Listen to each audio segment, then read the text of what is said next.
Hey, hey, hey, bienvenidos una vez más a Perípatos en este capítulo especial fuera de los días normales en que publico, porque, aunque lo estoy grabando el martes 21, este capítulo sale publicado el día 22 de diciembre, que es el tricentenario de la Universidad Central de Venezuela. Entonces es un capítulo conmemorativo a la universidad, mi alma mater, la universidad donde estudié, dos carreras. Los que me conocen la biografía saben que yo antes de estudiar politología, estudié 4 años de biología en la Universidad Central de Venezuela, Facultad de Ciencias, entre el 96 y el 2000. Y después, finalmente, después de un periplo fuera de la universidad, me gradué de politólogo, de donde estudié entre 2003 y 2008. No he vuelto a la universidad. Después tuve un breve, muy breve periodo en el posgrado, pero no he querido, no, tenía la intención de ser profesor, pero después me desanimé. Pero la cosa es que pese a eso, y a que estoy prestado dando clase en otra universidad, yo me considero un ucevista de pura cepa. Tan de pura cepa que, bueno, mi papá también era ucevista, aunque él sí no tenía ese sentido de pertenencia para con la universidad. Él siempre decía que la universidad para él eran unos recuerdos muy duros, porque le tocaron unos años duros, valga la redundancia. Pero lo cierto es que yo sí tengo ese espíritu de cuerpo, amo mi universidad, pero independientemente de mis sentimientos personales, es una institución muy importante porque es no solo la universidad más antigua del país, sino desde cierto punto de vista, que ahorita vamos a discutir con el invitado, es la universidad, es la institución más antigua del país que sea venezolana. La única otra que supera en historia al país es la Iglesia Católica, que por supuesto es una institución universal que tiene ya 2000 años, le llevaba 1700 de ventaja a la universidad, pero la universidad incluso no solo es más vieja que la República de Venezuela, es más vieja que la Venezuela colonial en la cual se fundó, porque para ese entonces no existía la Capitanía General de Venezuela, lo que existía era la provincia de Tierra Firme, Caracas o Venezuela, tenía esos tres nombres indistintamente, que corresponde más o menos a la parte centro-norte del país actual. Entonces es posiblemente, sin lugar a dudas, eso es un tema que vamos a discutir ahora, la institución más antigua, que tenga solución de continuidad, por supuesto. Había otras instituciones más antiguas que la universidad, pero ya desaparecieron. O hay otras que se pretenden herederas de anteriores, pero que en realidad en el interín tuvieron diferente conformación, se fundaron, se fusionaron con otras, se fueron divididas, lo que sea. Entonces, para hablar de estos temas históricos, traemos a un invitado recurrente, uno de los favoritos de la casa, que estuvo ya desde el segundo capítulo de este podcast a finales de 2017 y que ha estado ya en esta nueva etapa, que es el historiador, el doctor historiador, o sea, doctor en historia, quise decir, Daniel Terán, profesor, además de que es también egresado de la Universidad Central, es también profesor, o sea que este sí dio el salto que yo no me atreví a hacer. Entonces, sin más preámbulos, bueno, Daniel, primero, por supuesto, preséntate rápidamente, por si alguien no te ha escuchado, pero ya a estas alturas deberían haberlo hecho. Y ¿es o no la universidad la institución más antigua netamente venezolana, que no sea universal? Bueno, Sebastián, muchísimas gracias por la invitación. De verdad, muy honrado, como siempre, de estar acá. Y para mí un gran gusto de estar en tu podcast, que creo que es uno de los más escuchados. Y espero que sigas escuchándose muchísimo más. Y bueno, nada, como mencionas, en efecto, soy ucevista de pura cepa, como se dice coloquialmente. Egresado de la licenciatura en historia. Luego hice mi posgrado allí, obtuve mi doctorado y soy profesor en la universidad. Primero entré como profesor en la escuela de economía y posteriormente a la escuela de historia, que me mantengo ininterrumpidamente allí desde el año 2013. Y concuerdo plenamente con lo que acabas de decir. La universidad es la institución más antigua de Venezuela después de la Iglesia Católica. En efecto, la Iglesia Católica viene con la llegada de los españoles, una institución bimilenaria que nos viene de Europa, del llamado Viejo Mundo, y no es exactamente una institución 100% venezolana. Pero la Universidad de Caracas, la Real y Pontificia Universidad de Caracas, que luego en 1827 se transformará en la Universidad Central de Venezuela, tiene una continuidad que la hace la institución más longeva de Venezuela. Alguna persona podrá alegar con razón de que no es así, porque al cambiar su nombre de Universidad de Caracas a Central de Venezuela, ya se había producido un cambio, entonces realmente no celebraríamos 300 años, sino 194, 195 años de duración desde 1827 hasta ahorita. O también otra persona podría alegar, con mucha razón, que bueno, la UCB no es la única que es tan antigua, porque también estaría la Universidad de Mérida, pero como ya yo he aclarado en otras oportunidades, la Universidad de Mérida surge en 1810, después del 19 de abril. Disculpa que te interrumpa, esa es la actual Universidad de los Andes. La Universidad de los Andes, exactamente, la Universidad de los Andes con su sede en Mérida. El Seminario de San Buenaventura de Mérida se transforma después del 19 de abril de 1810 en universidad. Pero esa universidad es anterior al 5 de julio de 1811, entonces está en el interregno del fin de la era colonial y el inicio de la etapa republicana. Pero yo, en este aspecto, soy un poco tradicionalista. Para mí, viéndolo en retrospectiva, la era colonial se acaba el 19 de abril de 1810, así que bueno, la Universidad de los Andes no nos puede acompañar como una institución tan vieja universitaria, aunque hay algunos historiadores que la meten allí. Espero que mis colegas de la ULA no se sientan ofendidos por estas palabras, que es una gran universidad y yo le tengo muchísimo afecto. Entonces, bueno, la UCB, sin desmérito de las otras grandes universidades que ha tenido Venezuela, es la universidad más antigua, es como decir la decana de nuestras casas de estudios superiores y representa mucho en la historia de Venezuela el paso de esta casa de estudios, hasta podríamos decir hasta la actualidad, sigue teniendo un impacto y una vigencia en nuestra sociedad. Oye, bueno, ahí hay un problema, porque fíjate, hay quien dice la etapa colonial termina entre 1810 y 11, pero cuando se habla de la longevidad de la República se comienza en 1830. Uh-huh. Entonces, ¿qué pasó entre 1810 y 1830? Pasó la revolución emancipadora, que en Venezuela, como en los Estados Unidos, tiene la particularidad de que son dos procesos políticos a la vez, el de emancipación de la metrópoli y el de la fundación de la República. Hay quien podrá decir, bueno, eso no es de cajón siempre, no, porque como tú bien sabes, Daniel, y creo que algunos escuchan, no es el caso de Brasil. Brasil se independiza de Portugal, pero no por eso se vuelve una república, sino hasta bastante tiempo después. Y México tuvo una transición parecida, aunque mucho más breve, y también otras partes del continente. Entonces, en nuestro caso fueron dos procesos emancipadores. Entonces yo creo que siguiéndote la línea o pisándote el peine, yo diría que en todo caso la ULA es la segunda institución más vieja y es una universidad revolucionaria, en el sentido de que nació en el seno de la revolución más transformadora en la historia del país. Definitivamente la más, y una de las tres revoluciones más importantes en la historia de este país, en un país donde hay cualquier evento lo llamaban revolución. Ahora bien, esa universidad de Caracas era real y pontificia. De hecho, cuando yo reviso los documentos, hay un famoso texto del Defonso Leal del año 1981, con motivo del aniversario número 260. O sea, evidentemente algo pasó en el año 71 que a nadie se le prendió el bombillo de que 250 era un número como más, no sé, más atractivo para hacerla.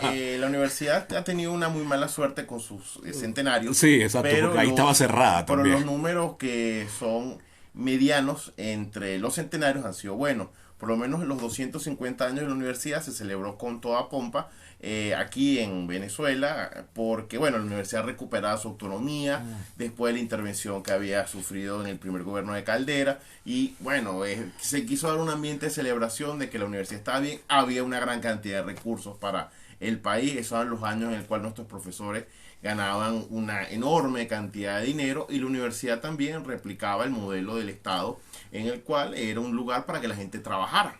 Entonces mucha gente se hizo empleado público trabajando en la universidad, y en el 250 aniversario de la universidad se publicaron muchas cosas. Todavía 10 años después hay un ambiente de cierta holgura, y sacan esta maravilla de libro de Ildefonso Leal, que hasta el momento es el mejor libro que hay sobre la historia de la UCB.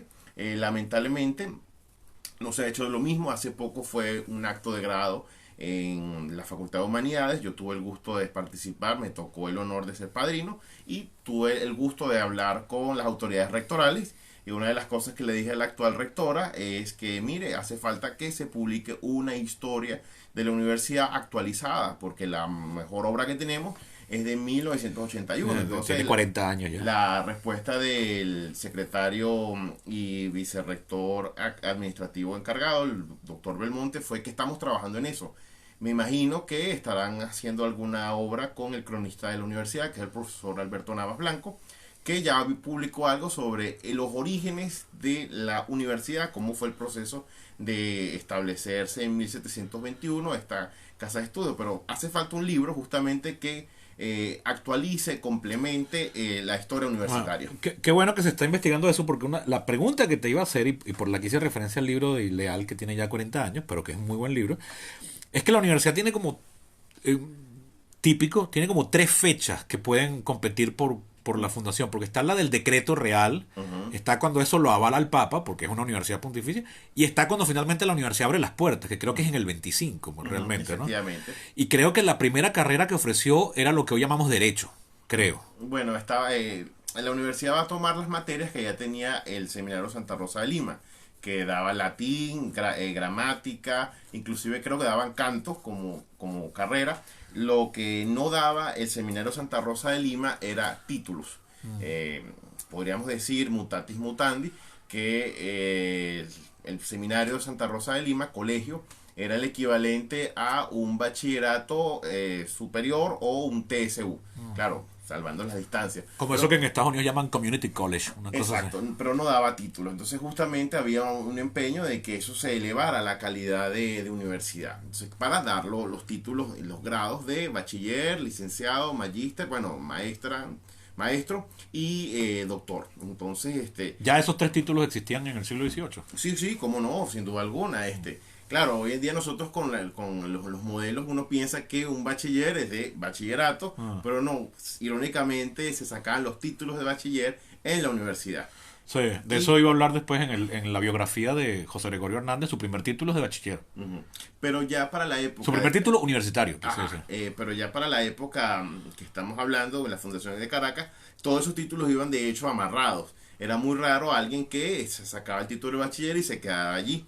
La gente inmediatamente continuaba sacándose su título de licenciado y algunos se detenían en maestro porque el título de doctor, que era el último en la coronación de su grado académico, era una cosa muy costosa. Tenías que pagar un dineral para solicitar el grado, para hacer el acto, y además eso era una cosa social que implicaba pagarle a una gran cantidad de gente para el desfile, los actos en la iglesia y después el condumio, y aparte las propinas que debías dar. Entonces tenías que tener un dineral para hacer esa fiesta patronal que era tu doctorado. Y uno se queja ahora porque tiene que pagar la medalla, la toga y el birrete. Exactamente. Pues bien, la universidad, bueno, yo mencionaba lo de Derecho porque creo que de las que están continuas es la facultad más antigua. De las que, claro, no tenía la forma de facultad. O sea, ahí estoy forzándola. Ahí sí creo que estoy forzándola un poco. Pero en todo caso, cuando uno entra a la facultad de Derecho, uno ve libros y documentos ahí que claro, tienen mucho más de un siglo. Eso mucho más de un siglo y medio. Una pelea legal, justamente. Porque bueno, una de las carreras que ofrecía era teología, que la universidad ya no enseña eso. Entonces por eso no... De hecho, esa creo que es más antigua. Una lástima que no enseñemos teología. Teología es más antigua. Que Harvard sí la enseña. Sí, cómo no. Bueno, la Universidad Católica también, quizás por razones obvias, pero desde 1856, desde el gobierno de los Monagas, la universidad se separó del seminario. Y bueno, la idea modernista que hay de las universidades como entes laicos sacó la carrera de teología de su planta de estudio. Pero digo que hay como una especie de pelea legal porque realmente podríamos decir que la facultad más antigua debería ser la de humanidades, porque si daban letras y filosofía, entre las materias que se heredaban, bueno, las cátedras que se heredaban del Seminario Santa Rosa de Lima, esa sería la más antigua, pero la facultad en el sentido moderno que nosotros hoy en día conocemos se funda en 1946. Así que bueno, podrían alegar los abogados que bueno, la nuestra es todavía mucho más antigua. Entonces, así que bueno, a veces en ese tipo de peleas... Claro, ahí sí es necia. Sí, es una pelea necia tanto como aquellas personas que viven diciendo que lo mío es más grande que lo tuyo. Entonces, es una tontería. Pero bueno, la cosa es que esta universidad era real y pontificia, con lo cual revela, y se llamaba además Universidad de Caracas, que era el nombre de la provincia, no solo el de la ciudad, ¿no? La conformación actual de eso que llamamos Capitanía General de Venezuela, que más o menos es lo que hoy en día llamamos Venezuela, es en 1777. O sea, todavía faltarían más de 50 años para eso. Y fíjate que ya para ese momento Estados Unidos ha proclamado su independencia. O sea, las colonias inglesas han proclamado su independencia. O sea, que Venezuela es bastante tardía en ese sentido, ¿no? Pero quedándonos en la universidad, que fuese real y pontificia, está hablando de que esto es una corporación entonces del Estado. Y, o sea, no digo porque Harvard y compañía son corporaciones de los vecinos, de aquellas tempranas colonias. Esto no, esto es un instrumento del gobierno central español, metropolitano, ¿no? Y además viene avalado por el Papa, por aquello de pontificia Claro, también. claro. Bueno, pero ahí habría que hacer Lo pregunto porque entonces se entendía que esto al mismo tiempo era como una escuela de funcionarios o algo así. más o menos, o sea, vamos a matizar la cuestión.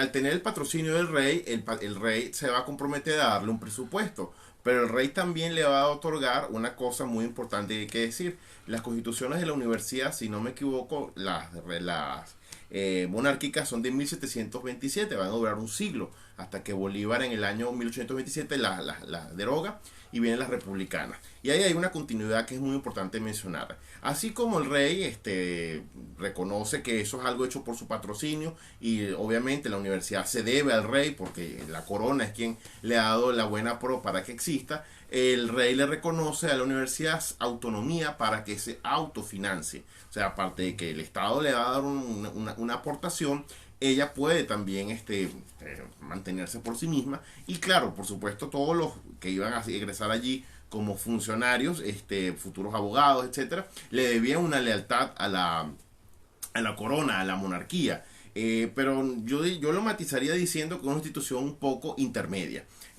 como en el ejemplo estadounidense, bueno, de las colonias inglesas del norte, porque las universidades no se convirtieron, a pesar de que lo que plantean ciertos historiadores que podríamos identificar como marxistas, las universidades no eran un aparato de reproducción de la ideología del Estado colonial en aquella época. ¿Por qué lo decimos? Bueno, porque precisamente la autonomía que venía ya de las ideas medievales le confería a las universidades cierto carácter crítico y cierta independencia intelectual, porque cuando se fundaron las universidades en Europa, en la Edad Media, los reyes y príncipes que las avalaron no las convirtieron en ministerios de propaganda de sus regímenes. Y se puede decir lo mismo que la de Caracas. Que además son conceptos... Claro, estoy por supuesto haciendo anacronismos aquí como para que tus oyentes entiendan la cosa, ¿no? Pero utilizando inclusive estos conceptos marxistoides que tratan de meter las cosas a los golpes. ¿Y qué sucede acá? Caracciolo Parra León, en su magnífica obra sobre la filosofía en Caracas, él demuestra que aquí hubo una gran cantidad de tesis, sobre todo en el siglo XVIII, tesis doctorales en filosofía, inclusive de ciencias, que ya estaban informadas de quién era Newton, quién era Leibniz, quién era Descartes, y eso mostraba que las universidades tenían un avance. Incluso hubo padres, me refiero a representantes de estudiantes ahí que enviaban cartas para que ciertos profesores dejaran de dar ideas perniciosas, pestilentes de la modernidad, que eran cosas que venían del mundo protestante. Esto en el siglo XVIII. Sí, en el siglo XVIII. O sea, que Venezuela no estaba tan aislada como nos gusta. No estaba tan aislada. Eso es una cosa muy importante que hay que aclarar, porque a pesar de lo que nosotros hemos oído y repetido sobre el pasado colonial, sin duda alguna, hubo una época que nosotros debemos mencionar, que fue la conquista y la colonia, que hubo, por supuesto, saqueos, masacres, destrucción de una cultura para la implementación de otra. Eso está muy bien, y las universidades no van a justificar ni vamos a colocar que todo eso fue bello ni hermoso, pero hay que recordar que la obra colonizadora española en América le legó 26 universidades en el periodo colonial, una enorme cantidad de centros de estudio en este lado del mundo que hablan de que al menos se dejó una aportación positiva. Y nosotros siempre pensamos, no, Venezuela era lo que siempre se ha repetido. Venezuela era una colonia pobre porque en comparación con Perú y México no tenía oro y plata. Bueno, eso fue muy cierto hasta el siglo XVII, cuando aquí comienza el boom agrícola, empieza a tener cierta importancia esta provincia. Y a propósito de lo que hablabas de la capitanía, la fundación del UCB yo la interpreto como el inicio de la creación de instituciones pan-venezolanas, porque ya el hecho de que el rey Felipe V decidiera acceder a la petición de los caraqueños de tener una universidad, ya hablaba de que, mira, este es un centro político y económico de importancia que nosotros tenemos que trabajar. No me parece casual que apenas unos años después de fundada la Universidad de Caracas se va a crear la Compañía Guipuzcoana. La experiencia de la Guipuzcoana, que habla de un potencial muy grande, va a llevar posteriormente, cuando la compañía está prácticamente en su decadencia, a que venga un intendente de Real Ejército de Hacienda, José de Ábalos, que bueno, plantea una serie de cosas, luego se crea la capitanía y hasta 1804 hay un proceso de creación de instituciones que se han llamado las instituciones panvenezolanas. Luego se crea la Real Audiencia, el Real Consulado, y todas esas instituciones van a permitir que se fortalezca la unión administrativa del país. Y en 1804 se funda aquí el Arzobispado de Caracas, y justamente un ex rector de la universidad, el obispo Ibarra, se va a encargar va a ser el primer obispo aquí de Caracas como ya sede de la Iglesia Católica en Venezuela, que ya no va a ser coro. La sede se cambia aquí a Caracas. Entonces todo eso habla de un papel fundamental que hace esta universidad, que no va a ser una caja de resonancia únicamente de las ideas de la monarquía. Va a haber un espíritu crítico, una personalidad propia, y eso es muy importante decirlo, para que la gente no dijera que únicamente que la universidad era un centro de conservadurismo, de reacción. No, no necesariamente era así la cosa. Ahora, pero me imagino que podría preguntar cualquiera, y además, con total independencia de ese debate, que ok, es bueno atajarlo, pero no tampoco hacerlo girar todo en torno a eso. ¿Quiénes tenían acceso a la universidad en esa época? ¿Quiénes? Eso sí creo que era una cosa medio elitista, sí, ¿no? era una cosa completamente elitista, porque ahí se aplicaban no solamente los criterios medievales propios en gran parte de la Europa que seguía teniendo una fuerte impronta medieval, sino también los criterios raciales que se habían ido aplicando aquí en América. Solamente podían estudiar los blancos, hijos de los principales de la sociedad, y que además tenían que presentar una especie de cédula sobre su vida. Esto tenía un nombre en latín que ahorita no recuerdo, donde hablaban bien de su cuestión moral, que vivían una vida tranquila, sin sobresaltos, sin escándalo, que fueran cristianos viejos, que no tuviesen ninguna infamia, ninguna mancha colocada por la Inquisición, y por supuesto gente que, aunque esto no se decía explícitamente, que tuviesen recursos económicos. ¿Por qué? Bueno, porque la concesión de los grados y la manutención de la universidad era costosa. Eso va a mantenerse más o menos así hasta finales del siglo XVIII, porque cuando los pardos aumentan su condición económica, empieza a verse trastocado el modelo racial, estamental de los españoles. Creo que es el mismo rey Felipe IV el que va a concederle el derecho a los pardos, no solamente por las cédulas de gracias al sacar, sino el derecho a que pueda acceder a las universidades. Hubo algunas universidades... ¿Felipe IV o Felipe V? No recuerdo, no, perdón, Carlos IV, disculpa, gracias. Es que Felipe es el quinto, fue el fundador de la universidad. El rey francés. Exactamente. Y algunas universidades, no solamente en Venezuela, sino en América, empezaron a protestar el hecho de que se estaban metiendo pardos, pero eso tiene una explicación. Las carreras prácticas de la universidad, sobre todo medicina, tenían poco interés entre los que estudiaban. Los hijos pudientes, la mayoría querían ser abogados, la mayoría querían sacar gramática, o los que querían ser curas, estudiar teología. Pero había una escasez de médicos, y la medicina y hasta inclusive la ingeniería no eran actividades como que muy apreciadas socialmente. Recuérdate que los criterios coloniales establecían que el trabajo manual era un arte vil, y eso no debía involucrarse. Entonces los que empiezan a tener dinero como pardos se interesan en esas carreras, no hay problemas para trabajar, ellos no le dan asco, y empiezan a pleitar para poder entrar a la universidad. También está el asunto de las cédulas de gracias al sacar, etcétera, sí, que empieza a conceder ingresos, y finalmente... Y que produjo fricciones. ¿Cómo no? El famoso caso de las Bejarano, ¿no? Ah, sí, claro, como no, el famosísimo caso. Bueno, también podríamos decir, aunque no es el caso de gracias al sacar, el pleito que tuvo la familia Miranda con los mantuanos, ¿no? Siendo ellos blancos de orilla. El caso es que el rey Carlos IV le manda a todo el mundo de las universidades, no, dejen entrar a esta gente que les hace bien a la sociedad. Entonces, bueno, aquí precisamente comienza a aumentar el número de médicos. Es muy probable que José Domingo Díaz, famoso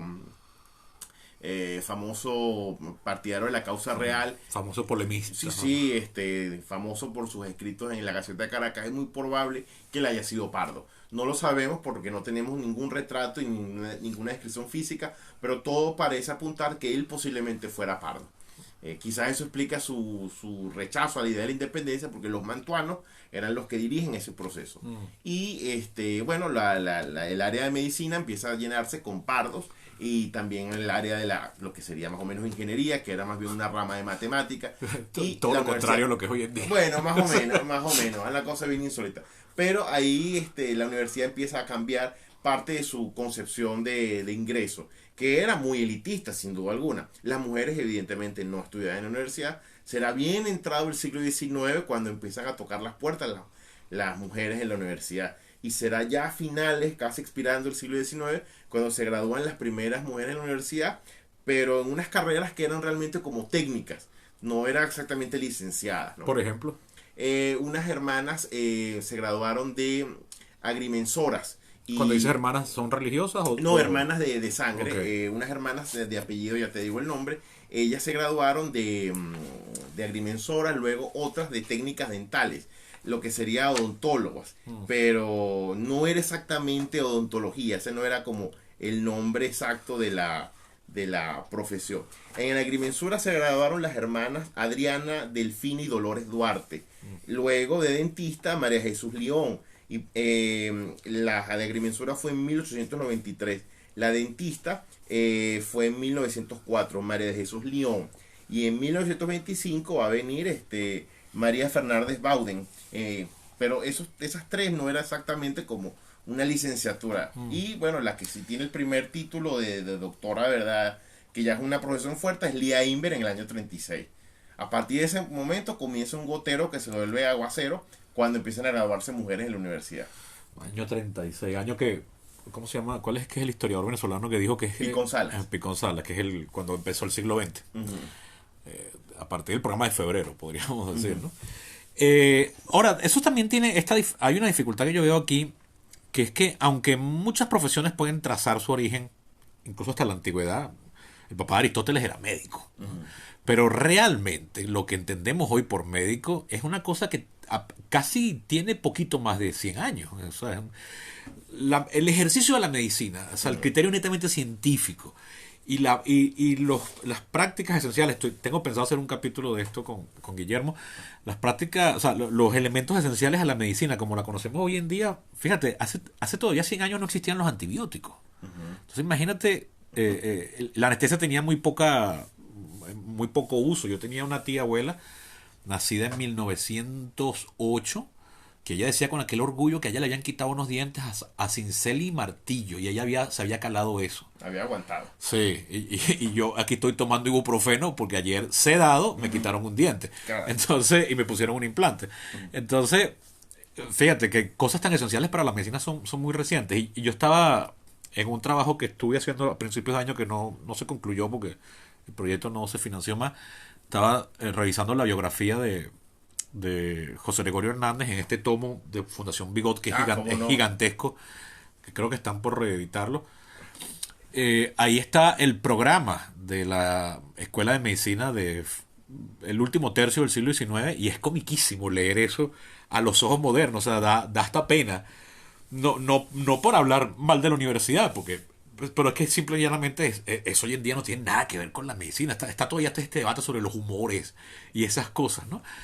Entonces, bueno, es como cómico también que nos pongamos a pelear sobre el rol de la universidad cuando muchas de esas carreras quizás no se parecerían en nada a sus herederas históricas actuales, ¿no? Ahora bien, una cosa que mencionamos de pasada y hablamos fuera de la grabación es que los centenarios de la universidad han sido trágicos. O sea, le ha tocado cada centenario unos momentos terribles de su historia particular de la universidad y de la historia del país. Primer centenario, 1821. El país está inmerso en una guerra revolucionaria. Viene de una racia social, es una transformación política que le costó a Venezuela más o menos un quinto, un cuarto de su población, depende de cómo midamos, pero es una barbaridad de gente que transformó definitivamente el país. Fue una licuadora social. Esto lo hablamos justamente en uno de los primeros capítulos del podcast allá en 2017. Luego, de hecho, es el mismo año de la batalla de Carabobo, si mal no recuerdo, que ha tratado de meter a la guerra en unas reglas como un poco más, o sea, quitarle un poco el grado de salvajismo a la guerra y comenzar a pelear ya con uniforme, ese tipo de cosas, pero todavía sigue siendo un país en guerra. Y es una guerra que tuvo un componente civil muy grande, es un componente de venezolanos contra venezolanos. Luego el siguiente centenario, la guerra cerrada, con el gobierno de Gómez, que no le tembló la mano para cerrar la universidad 10 años, ponerle un candado y prácticamente dejarla así. Y ahora le toca este centenario en la que, bueno, la universidad técnicamente no está cerrada desde el punto de vista legal, oficial, pero para los efectos prácticos, además en el mundo, ahorita hay una pandemia, eso no tiene nada que ver con la universidad. Pero, oye, los centenarios han sido bien tristes, ¿no? O sea, Pues sí. ¿cómo contrasta eso con mejores momentos de la universidad? Sí, bueno, definitivamente el siglo XX es el gran siglo de la universidad. Exactamente. No lo pongo en duda, ¿no? Pero cómo, por ejemplo, ese cierre de los años, ya el de 1821 ya expliqué por qué, pero el de la época gomecista, ¿a qué se debió? Bueno, lo que ocurrió allí se debe a un problema interno, digamos una pelea interna, que fue aprovechado por un factor externo. Hay que ubicarnos en el contexto que el general Juan Vicente Gómez había llegado al poder aprovechando la ausencia de su compadre, Cipriano Castro. Y él sencillamente llega al poder y es bien recibido, bien aclamado, porque el país, después de haber pasado 9 años de agitación con Castro, agitación interna, la última gran guerra civil es la Libertadora, y luego agitación externa, el país afronta un bloqueo, una posibilidad de invasión, nada más y nada menos por las mayores potencias de ese momento, hacen que Gómez sea visto como el hombre de la paz y la tranquilidad. Gómez fue muy celebrado, incluso creo que la revista Alborada, donde escribía Rómulo Gallego, saludó a la llegada de un hombre como Juan Vicente Gómez, que pasaba por ser un hombre supuestamente sereno, tranquilo, etcétera. Entonces, el diente roto. Exactamente. De 1909 a 1914 es el periodo de más suavidad del régimen gomecista. Pero ya había comenzado sin duda alguna la represión para, por ejemplo, todos los que habían sido castristas.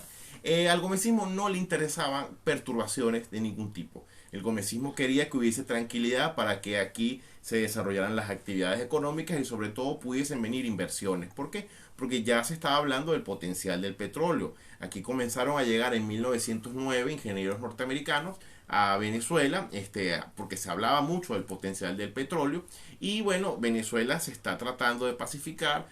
Román Cárdenas, el ministro de Hacienda de Gómez, está preparando pues una reforma administrativa importante, y el rector de ese momento de la Universidad Central de Venezuela plantea unas reformas que él desea descentralizar la universidad.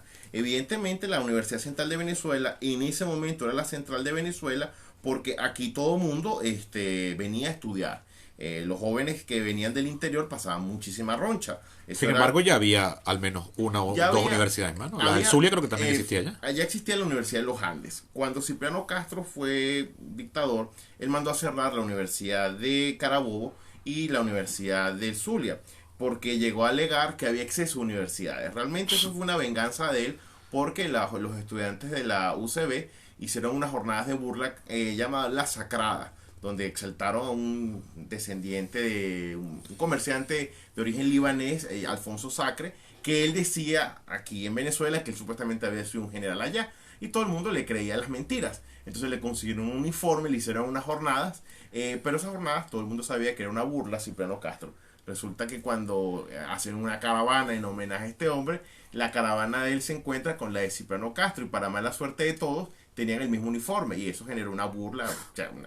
Cipriano Castro exigió la expulsión de los estudiantes. Que tenía la piel bien fina. Sí, obviamente. Es que los autócratas saben que si alguien se burla de ellos pierden parte del respeto, ellos tienen que ser más salvajes. Entonces, Cipriano Castro, como militar al fin, consideraba que los estudiantes eran unas personas que estaban perdiendo el tiempo, le hacían gastar dinero a su familia y a la nación, y exceso de universidades era exceso de problema. Entonces mandó a cerrar la Universidad de Zulia y la Universidad de Carabobo, que no se reabrirán sino hasta el año 46 la del Zulia y el 58 la de Carabobo. Wow, ahora, pero pagaron los platos rotos por una juerga de estudiantes También, de la UCB, gente que ni se debe haber enterado.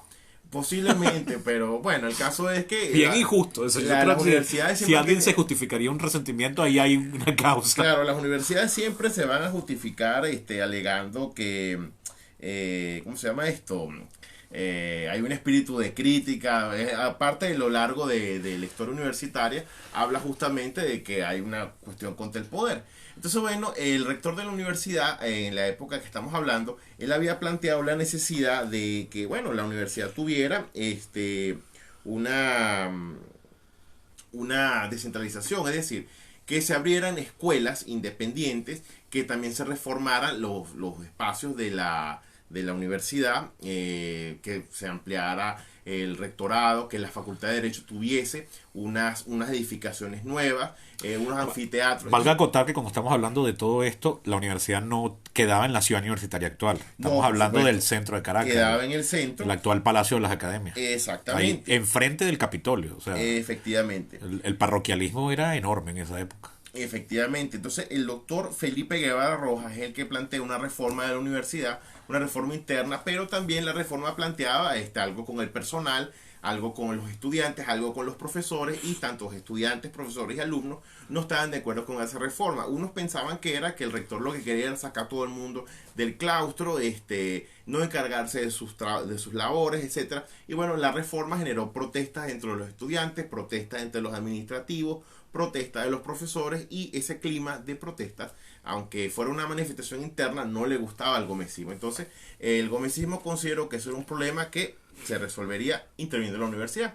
Y bueno, se decreta el cierre de la universidad. Pero hay que aclarar que aunque la universidad estuvo cerrada 10 años, lo que estuvo cerrada fue la institución a lo grande. ¿Por qué? Porque la escuela de medicina, aparte de la reforma de Guevara, siguió funcionando. La escuela de medicina funcionó en una casa, independientemente. De hecho, José Gregorio Hernández era profesor. Lo que no recuerdo es si concedieron títulos. Esa parte si no la manejo yo. Y siguió habiendo unas pequeñas escuelas, más o menos semi-independientes, que van a ser las que van a estar funcionando. Para el año 22 se decide reabrir la universidad, pero aquí entran algunas cuestiones anecdóticas. Dicen que la razón es por la cual deseaban algunos familiares de General Gómez sacar ciertas carreras que, bueno, implicaban que la universidad reabriera, y eso es una de las razones. Dicen que es un sobrino de Eustoquio Gómez o un sobrino de Juan Vicente Gómez, y eso hace que la universidad vuelva a reabrirse con toda su institucionalidad y su aparataje. Un poco forzado eso, porque podrías irte a estudiar para afuera. O sea, no vas a abrir la universidad por un pariente. Pues es parte de lo que se afirma en este caso, pero yo creo que también era por la necesidad de que ya cada escuela debía volver a tener su centralización, porque esas universidades... Mal que bien necesitabas algún profesional. Exactamente, esas descentralizaciones así que se plantean a veces tienen su lado beneficioso, pero su lado malo es que hace falta una centralización para el funcionamiento correcto de la institución, y bueno, eso hace que en el año 22 se reabra la universidad. Lo que no se va a imaginar el general Juan Vicente Gómez es que apenas 3 años después, esos muchachos que están reestudiando le van a alborotar la fiesta al régimen cuando cumple los 20 años la rehabilitación nacional, que es lo que pasa con la generación del 28. Pero dijiste 3 años después. Sí, porque... perdón, disculpa, es que estaba hablando del curso del año 25. Ya. Justamente se abre en el 22, empiezan a reactivarse carreras, pero a partir del año 25 empiezan los estudiantes a ir organizándose para, luego lo que me refiero a organizándose en el sentido de que los estudiantes se dan cuenta del estado penoso de los estudiantes que vienen del interior y tratan de crear sociedades de mutua ayuda. Ese gremialismo, ese espíritu de colaboración, a las dictaduras nunca les gusta, porque la solidaridad puede surgir siempre en movimientos muy fuertes que cuestionen las injusticias y por supuesto que cuestionen el poder. Esa generación del 28 es la que luego llegaría al poder en 1958. Bueno, entre el 46 y el 58, fundando el sistema de partidos que duró hasta la llegada de Chávez y que en alguna medida todavía tenemos. Ahora bien, fast forward, la actualidad, año 2021, el tercer centenario de la universidad la coge, además de que la agarra en una pandemia. Pero yo te digo, yo como profesor de la UCAP, el semestre pasado tuve la oportunidad de dar clase en la UCAP en línea porque se me abrió la materia, hubo quórum. Yo estoy ahorita nada más ofreciendo una materia lectiva que solo se puede abrir si hay quórum suficiente. Y pude dar mi materia tranquilamente en línea, solamente exigí un único día presencial ya al final para la última clase / evaluación. perfectamente a través de la plataforma en línea que la universidad construyó, no para la pandemia. Ya ellos ya tenían, yo empecé a dar clases en la universidad en el 2009 y ya por esa época habían empezado a crear una plataforma. Pero eso le ha permitido sobrevivir a la pandemia. Pero la UCB, pandemia o no pandemia, está en el dolor. Sí. O sea, se caen los edificios, hay pasillos con los techos venidos abajo, tiene una situación política, una plana directiva, o sea, hablo de las autoridades rectorales que tienen 13 años cuando el cargo solo dura 4, y no es porque en principio quieran, o sea, no es porque secuestraron al poder, es porque la pugna con el poder central. Yo no termino de entender cuál es la amenaza ahí, porque admito que me he distanciado bastante de las... La amenaza del desacato y la prisión por eso. Imagínate tú. Pero bueno, ya vamos a ahondar un poquitico más en eso. Pero la cosa es que no ha vuelto a haber elecciones internas. Tienes un personal que bien podría haber disfrutado ya de su jubilación, bien merecida, y los tienes todavía en el cargo por re o por fa. No estoy valorando su permanencia ahí, sino el hecho de que estén ahí todavía. La estructura, hay algo que yo siempre agradecí a la universidad que me gustaba muchísimo de la central en mis tiempos de alumno, que yo siempre decía que la UCB es como una república federal. Cada facultad es como una universidad, pero en una situación de amenaza grave y en una situación de pandemia con la que estamos viviendo, eso está trabajando en contra de la universidad, porque entonces no cuentas, y por eso hice la comparación, no cuentas con una plataforma central de red para dar clases en línea como el que tiene la UCAP, que de verdad es una plataforma bastante buena. Si no funciona mejor es porque el internet venezolano es una porquería, pero tiene hasta una aplicación nativa de videoconferencia y todo. El famoso módulo 7. Sí, la base del programa se llama Canvas, algo así.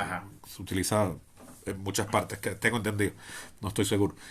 Pero la universidad no puede hacer eso. Pero entonces, de los muchos problemas que tiene la universidad hoy en día, tú pudieses, creo, si es posible, determinar un problema central ahí. Porque yo tengo una hipótesis, pero quiero no plantearla y ver si tú crees que hay un problema que sea primero que todos los demás.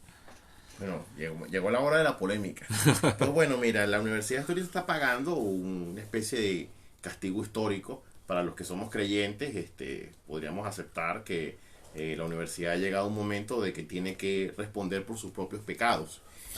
Porque la universidad, en su gran momento, estamos hablando desde del año 1958 a 1998, durante 40 años, fue un centro intelectual muy importante de creación de cultura y de aportación muy grande, pero la universidad se plegó justamente a una ideología y la universidad se convirtió, yo lo llamo así, la universidad se convirtió en una especie de centro que se sentía a gusto con una dictadura marxista. O sea, la universidad asumió la idea del progreso, asumiendo como el marxismo y con algunas contadas facultades, tal vez la de ciencias jurídicas y políticas, casi todo el mundo aceptó que esa era la especie de pensamiento único que debía imperar, ¿no?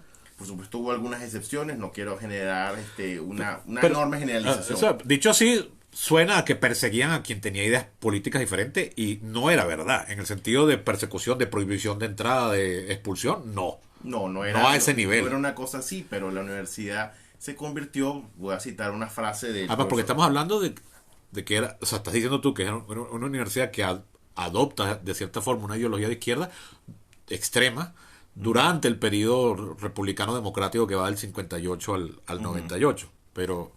Claro, por supuesto esta es mi hipótesis personal, porque analizando lo que yo he ido viendo, primero como testigo y segundo como persona que ha estudiado lo de la historia universitaria, con preocupación que la universidad, por supuesto, venía de una larga lucha contra las dictaduras. La universidad siempre ha estado contra el poder y, por supuesto, cuando se instaura en el poder el proyecto de democracia liberal encabezado por Acción Democrática y COPEI, la universidad vuelve a su rol natural, que es ser oposición, pero ahora esa oposición viene de alguna forma reforzada con el idealismo de la Revolución Cubana y también el tema de la Guerra Fría. Entonces, ¿qué hace la universidad?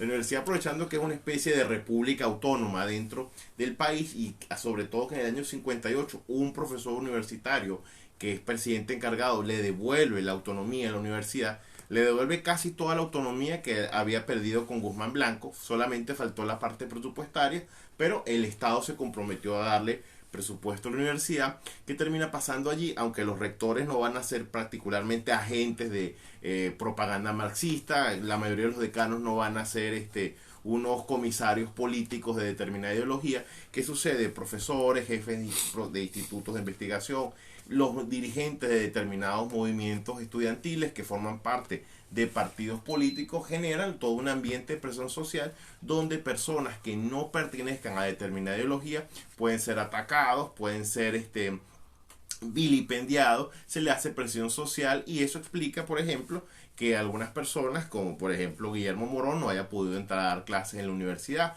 como personas como el profesor Ernesto Maíz Vallenilla se hayan ido de la universidad, y se explica también como que cuando había algunas personas que querían explicar una interpretación de la sociología diferente, lo acusaban de ser un agente de la CIA o un partidario del imperialismo, porque la escuela de sociología de la UCB se crea precisamente por la influencia aquí de las compañías petroleras que desean estudiar un poco más esa cuestión de la sociedad venezolana, y bueno, se hace el pensum. Entonces los que no aceptan los cambios del pensum, que es un pensum muy marxista, los empiezan a considerar gente lo que se llama agentes, interventores, espías. Llegó inclusive a plantearse que el Centro de Estudios para el Desarrollo de la Universidad del Sendes era una cosa hecha o financiada por la CIA para estar metido en el campo universitario. Entonces todo ese estigma de persecución, de paranoia de la gente llega a su peor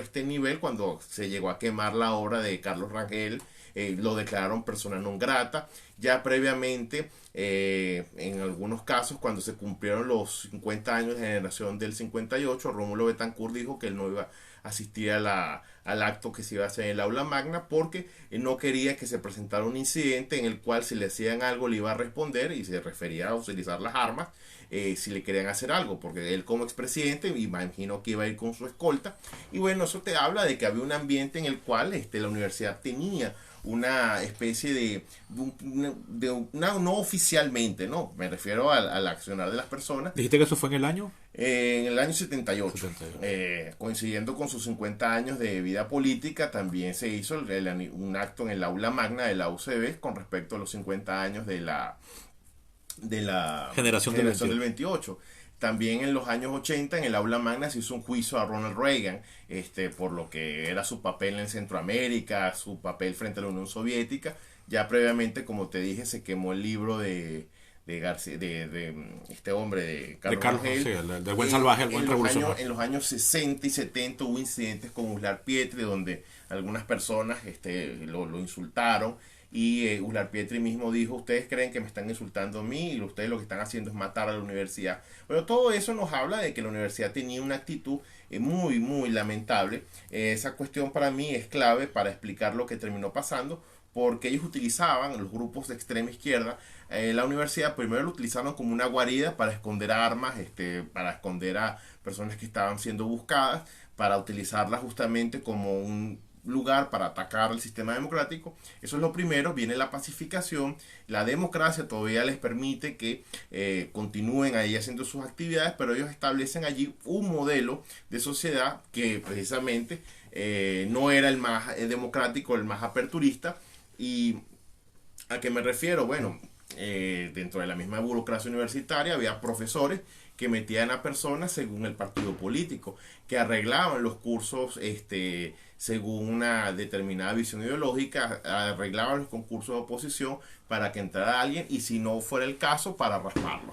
En escuelas como la escuela de historia, en escuelas como la escuela de antropología, en las escuelas como de economía y sociología, eso se vio. Entonces, lamentablemente, las facultades de ciencias sociales, FACES, y la facultad de humanidades se van a convertir en dos de las facultades que son como los dos grandes caballos que llevan un carro, en el cual había una dictadura del marxismo, una dictadura intelectual, y ese pensamiento único va a terminar alimentando grupúsculos que de alguna manera los va a justificar para acabar con la democracia. Cuando la democracia venezolana empieza a presentar problemas y aparece lamentablemente la figura de un hombre como Hugo Chávez, no pocos de estas personas lo van a aplaudir.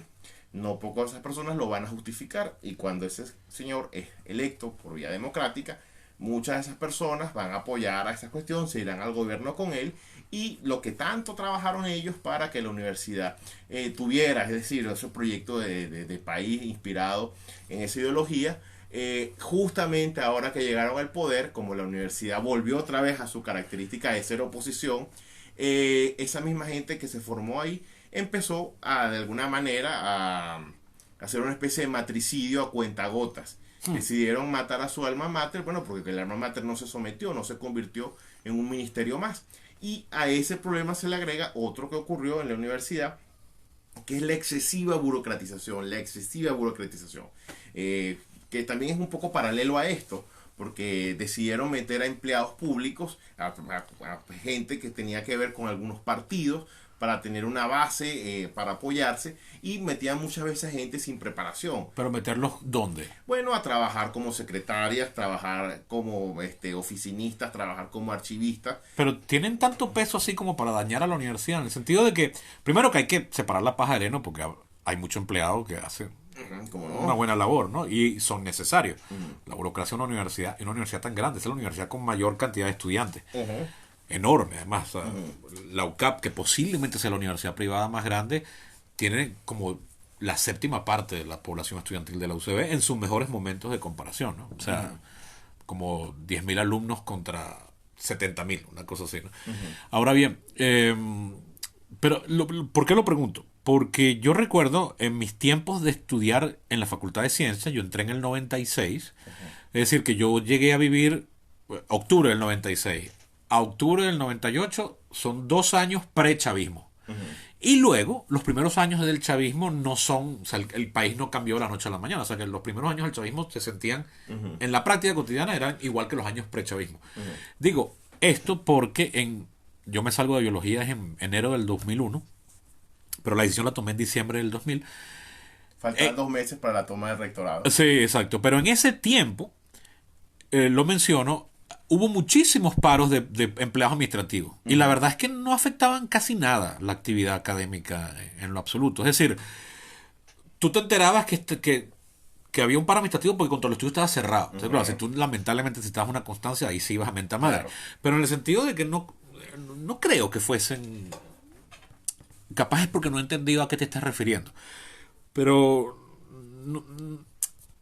Se sentían cuando no estaban, pero tampoco era que paralizaban todo. Es decir, claro, no era una fuerza tan determinante, lo que quiero decir. Ahora, tú me hablas de un paro de profesores, eso sí, claro, la universidad deja de ser tal. Claro, como las universidades son evidentemente centros de estudio, un paro de profesores es más evidente. Y yo viví el último gran paro de profesores o sea, del antiguo régimen, vamos a llamarlo así, que comenzó en enero del año 97. Sí, cómo no. Duró 3 meses. El paro larguísimo, bueno, 4 meses realmente. Sí. Eso fue una cosa devastadora. Y después la universidad pariendo, juntando todos los semestres, entonces nos ponían 2 semanas de vacaciones entre semestre y semestre. Fue bastante fastidioso y agotador. Sí, sin duda alguna. Y es cierto que tú veías ahí, yo tenía profesores que además tenían un resentimiento contra el sistema político venezolano vigente todavía entonces, porque eran los que habían padecido como estudiante el cierre. La intervención operacionalizada por Caldera a partir del año 69 al 70. Al 70. Entonces, que entiendo que no se admitieron nuevos estudiantes, entonces muchos tuvieron que ir a dar a otras universidades. Entonces ahí había o sea, Caldera fue el que me arruinó a mí mi entrada a la universidad. Pero si es cierto, bueno, los compañeros que uno escuchaba en los pasillos, los comentarios, los grafitis en las paredes, sí había como una especie de matriz ideológica predominante, pero, aunque es muy al final, yo no me sentí nunca ni perseguido, ni oprimido, ni fastidiado. Yo tenía mis ideas políticas y las expresaba cuando se me daba la oportunidad y no me sentía acosado. Sin embargo, mi papá, que también estudió en la universidad, y él entró en tiempos de Pérez Jiménez. Mi papá entra a la universidad en el 56, en esa época las carreras eran de 4 años. Mi papá entra a periodismo, no le gusta, descubre sociología que estaba recién abierta, habían sido un montón de profesores traídos de Estados Unidos. Entra en el 57, el año siguiente, pero sin dejar de estudiar periodismo. Entonces él saca 2 carreras a la vez, periodismo en el 60, ya en democracia, y sociología en el 61. Y a él le tocan los tiempos de Francisco de Venanzi, todas esas cosas. Y él sí me dice que él no tenía un recuerdo grato de sus años de estudiante. O sea, cuando yo te oía ahorita, esa sensación de cierta corriente ideológica predominante, mi papá sí la vivió y no le dio, él no le quedaron las más mínimas ganas de quedarse en la universidad haciendo vida académica. A él le abren una plaza primero en un colegio del Paraíso, en el San José de Tarbe, Ajá. y después en la UCAP, y la misma universidad le paga una beca y se va a California. Vuelve en el 66 y sigue dando clases. Lo votan en el 72, en el famoso ese golpe de estado interno que tuvo Sí, sí.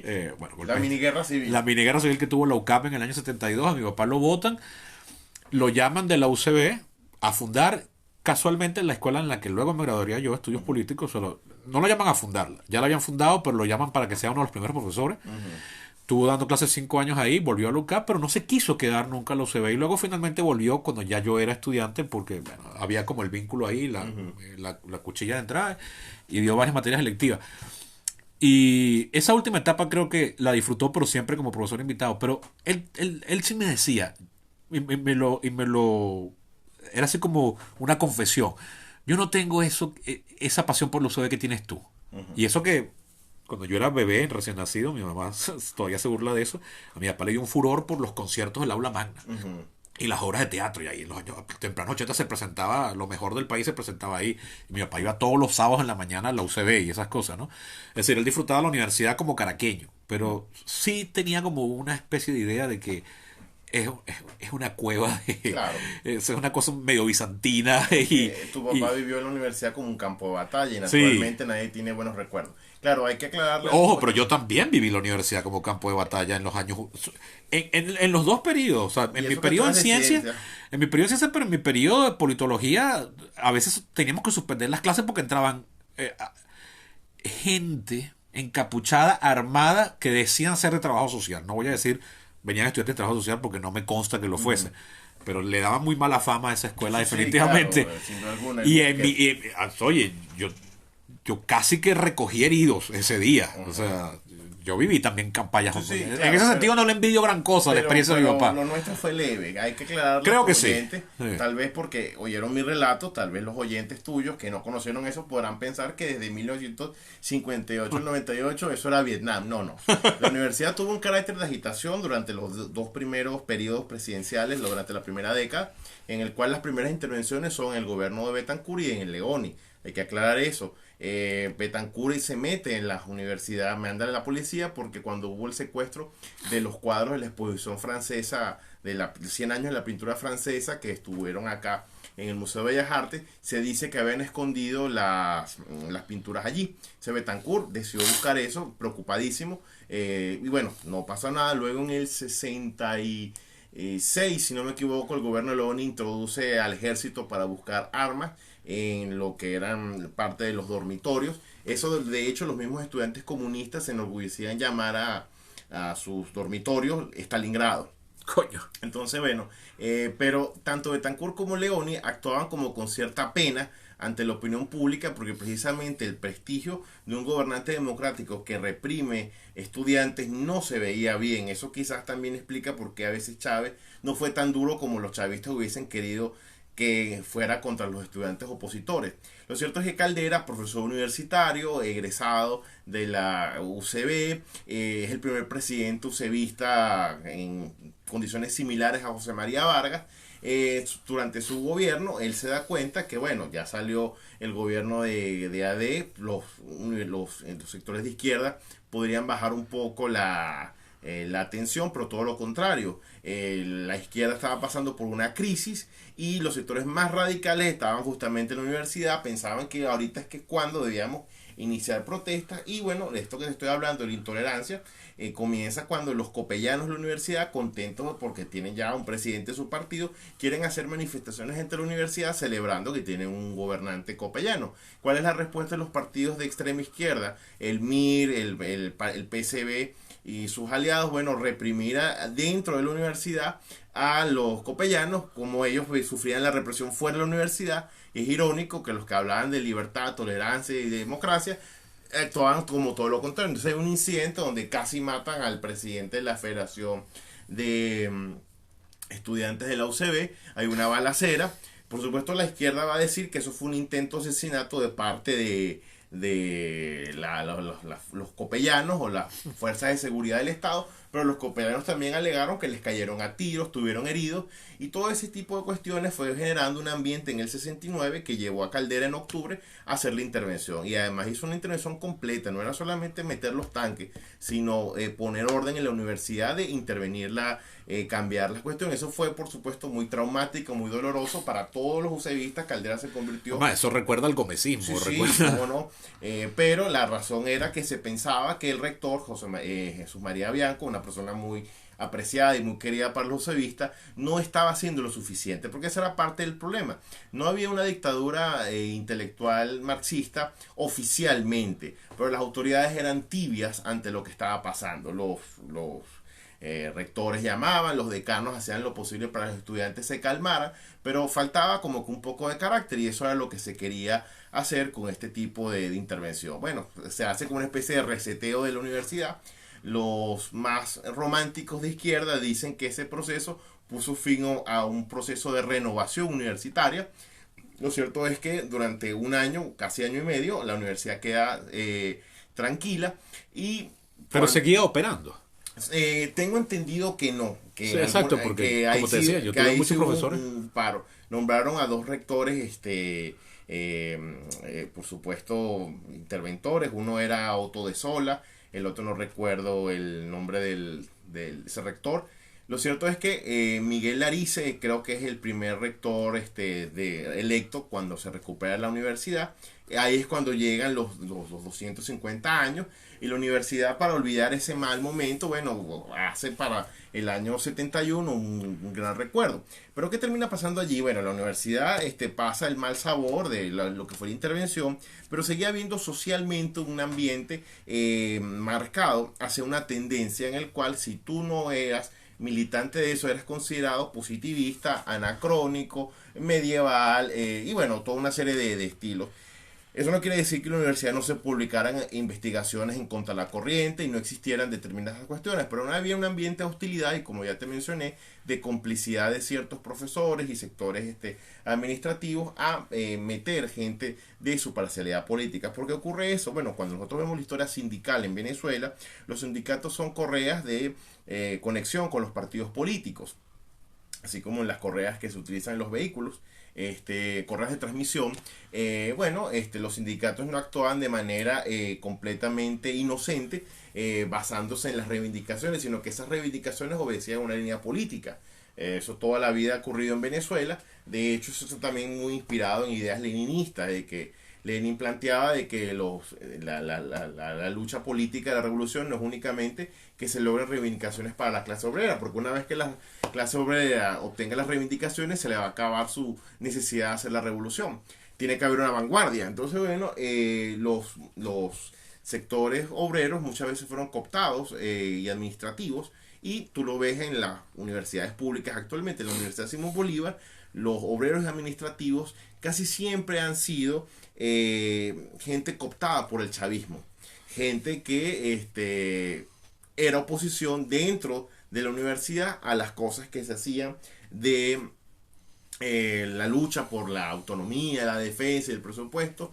Ellos generalmente no asistían, criticaban a los rectores, y para que tú veas un caso personal, cuando yo estaba empezando mi doctorado, yo trabajaba como asistente en el doctorado, y hubo un problema de que los obreros querían exigirle a la rectora unos pagos. Como la rectora sabía que iban a ir a sabotearle el consejo universitario, ella decidió hacer el consejo universitario en el edificio del Centro Comercial Los Chaguaramos. Hasta allí llegaron los obreros y rompieron las instalaciones, partieron unos vidrios, agarraron una manguera y pretendían inundar el sitio donde estaba Claro, pero esas rectora. cosas las hacían porque estaban guapos y apoyados por el gobierno venezolano. Exactamente, el gobierno chavista. Como antes, en su momento, estaban apoyados por el MAS, la Liga Socialista, el MEP, la Causa R. Pero que no eran gobierno. No eran gobiernos, pero tenían una vocación de ser partidos antisistema.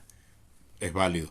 Y yo en los años 90 viví las famosas protestas de los jueves. Uh-huh. Y yo tuve que eran salir. Los encapuchados. Eran los encapuchados de los jueves, que eran 4 gatos, pero que Bandera cerraban. Roja y la Liga Socialista. Cerraban el Paseo de los Ilustres. Más de una vez se nos metió el gas lacrimógeno. Fue la primera vez que yo respiré gas lacrimógeno. Ahora, algo que todo venezolano ha respirado en su vida. Pero en 1996-97 yo me sentía único. Porque además la facultad de ciencias daba para la calle. Bueno, tú viviste en una facultad bien peculiar que es UCBista, pero era la antigua Escuela Técnica Industrial, y siempre ha tenido su contorno físico, un muro que la separa, separado de la universidad. Sí, es muy la integración de esa facultad a la vida universitaria es muy sui generis. Hay que tumbar el muro. Sí, pero ahora bien, yo quería ver si tú sí, esas corrientes ideológicas están, pero a mí me llama la atención que aunque, fíjate, Chávez llega al poder y una buena cantidad de la plana de gente que llega con Chávez al gabinete y los cuadros medios son básicamente militares y usevistas, en buena medida. Y algunos de esos usevistas han seguido hasta el día de hoy, como Elías Aguas, que en mi particular opinión una desgracia, pero que era de estos que manifestaban los días jueves y que tienen prontuario policial, justamente atrapaban en aquellos años como estudiantes. Pero fíjate, ya la UCB, yo viví en esos años 99 y 2000 como la universidad parecía estar de plácemes con el gobierno, porque efectivamente, por fin llegamos al poder, ¿no? Pero ya para 2001 y 2002 la universidad estaba cada vez más enfrentada, siendo los mismos profesores. Es decir, yo creo que simple y llanamente es que la universidad siempre es opositora. Efectivamente, siempre ha estado contra el poder. Es parte del espíritu universitario, ¿no? O sea, del Zeitgeist, de la Weltanschauung, de lo que una universidad es estar opuesta. Que esa oposición puede llegar a ser muy radical, muy vehemente, muy intransigente. Sí, estoy de acuerdo. Pero a mí me sorprende cómo la transición fue casi sin que mediara ningún evento grave, porque el primer fenómeno de confrontación política abierto con el chavismo es la famosa toma del rectorado. Sí, bueno, ahí se acabó la luna de miel. Ahí se acabó la luna de miel. Y para mi sorpresa, y yo creo que para sorpresa de los llamados tomistas, que se llamaban a sí mismos, a ellos no los acompañó nadie. Ellos fueron relativamente muy poco. Ellos jugaron a ser la vanguardia. Y la plana profesoral los dejó solos. Los mismos profesores que en su inmensa mayoría, estoy seguro, habían votado por Chávez 3 años antes. Entonces, ahí realmente no me dio nada. Yo creo que es que, sí, así como Churchill hijo decía que the duty of the opposition is to oppose, yo creo que the duty of the university is to oppose as well. O sea, yo creo que ahí realmente, sí, capaz no fue de la mejor forma, pero yo creo que es algo propio de la universidad. Y en los Estados Unidos, en casi cualquier parte del mundo se ven con matices, por supuesto, a veces muy grandes, más o menos la misma actitud. Ahora bien, yo creo que hay un problema que la universidad heredó del sistema político que nos precedió al actual y que pasó factura en que es la sobredependencia económica al financiamiento del Estado. Por supuesto. Yo creo que eso es lo que la hace. O sea, la universidad, porque yo lo veo con la UCAP, que por supuesto la UCAP también refleja el estado de gravedad que está en el país, pero cuando tú caminas por los pasillos de la UCAP, tú no ves el estado de deterioro que ves cuando caminas por los pasillos de la Universidad Central, que además tiene el problema de que es una universidad abierta, está en el medio de la ciudad, tiene adentro hospitales y cosas que prestan un servicio social, es decir, entra cualquier tipo de gente. Pero no, para mí el problema no es que esté abierta y que entre cualquier tipo de gente, a mí el problema es que entonces siempre está esperando. Yo lo viví, ese fue el motivo del paro del año 97 que yo viví, que tú también estudiabas ya en esa época en la universidad. Era por un problema presupuestario. Me lo gocé. Sí, era por un problema presupuestario. Claro. Yo recuerdo las protestas por el PLES, que era aquella propuesta de reforma. Claro, que en su momento yo me opuse también a él. Educativa, que salieron a marchar desnudos, pintados de azul. En realidad, los pintados azul eran como 4 o 5. Solo fueron 4. Cuando iban ahí todos 100 personas pintadas de azul. Pero fueron acompañados de una manifestación más grande y lograron lo que querían, que era que la televisión les prestara atención y los medios, ¿no? Pero lo que quiero decir con esto es que ya después del Viernes Negro, que fue en febrero de 1983, los profesores universitarios ya no podían vivir en ese estado de exaltación que fueron los años 70, donde los presupuestos abundaban, donde los profesores se compraban casas en el sureste de Caracas con su sueldo de profesor. No estaban realmente presionados por hacer trabajo de ascenso, o sea que el famoso publish or perish que acosa a las universidades del mundo hoy en día no estaba presente en esa época. Publico perece. Sí, o no. En Colombia es terrible eso. O sea, yo tengo colegas que son profesores en Colombia y están haciendo un paper pensando en el siguiente.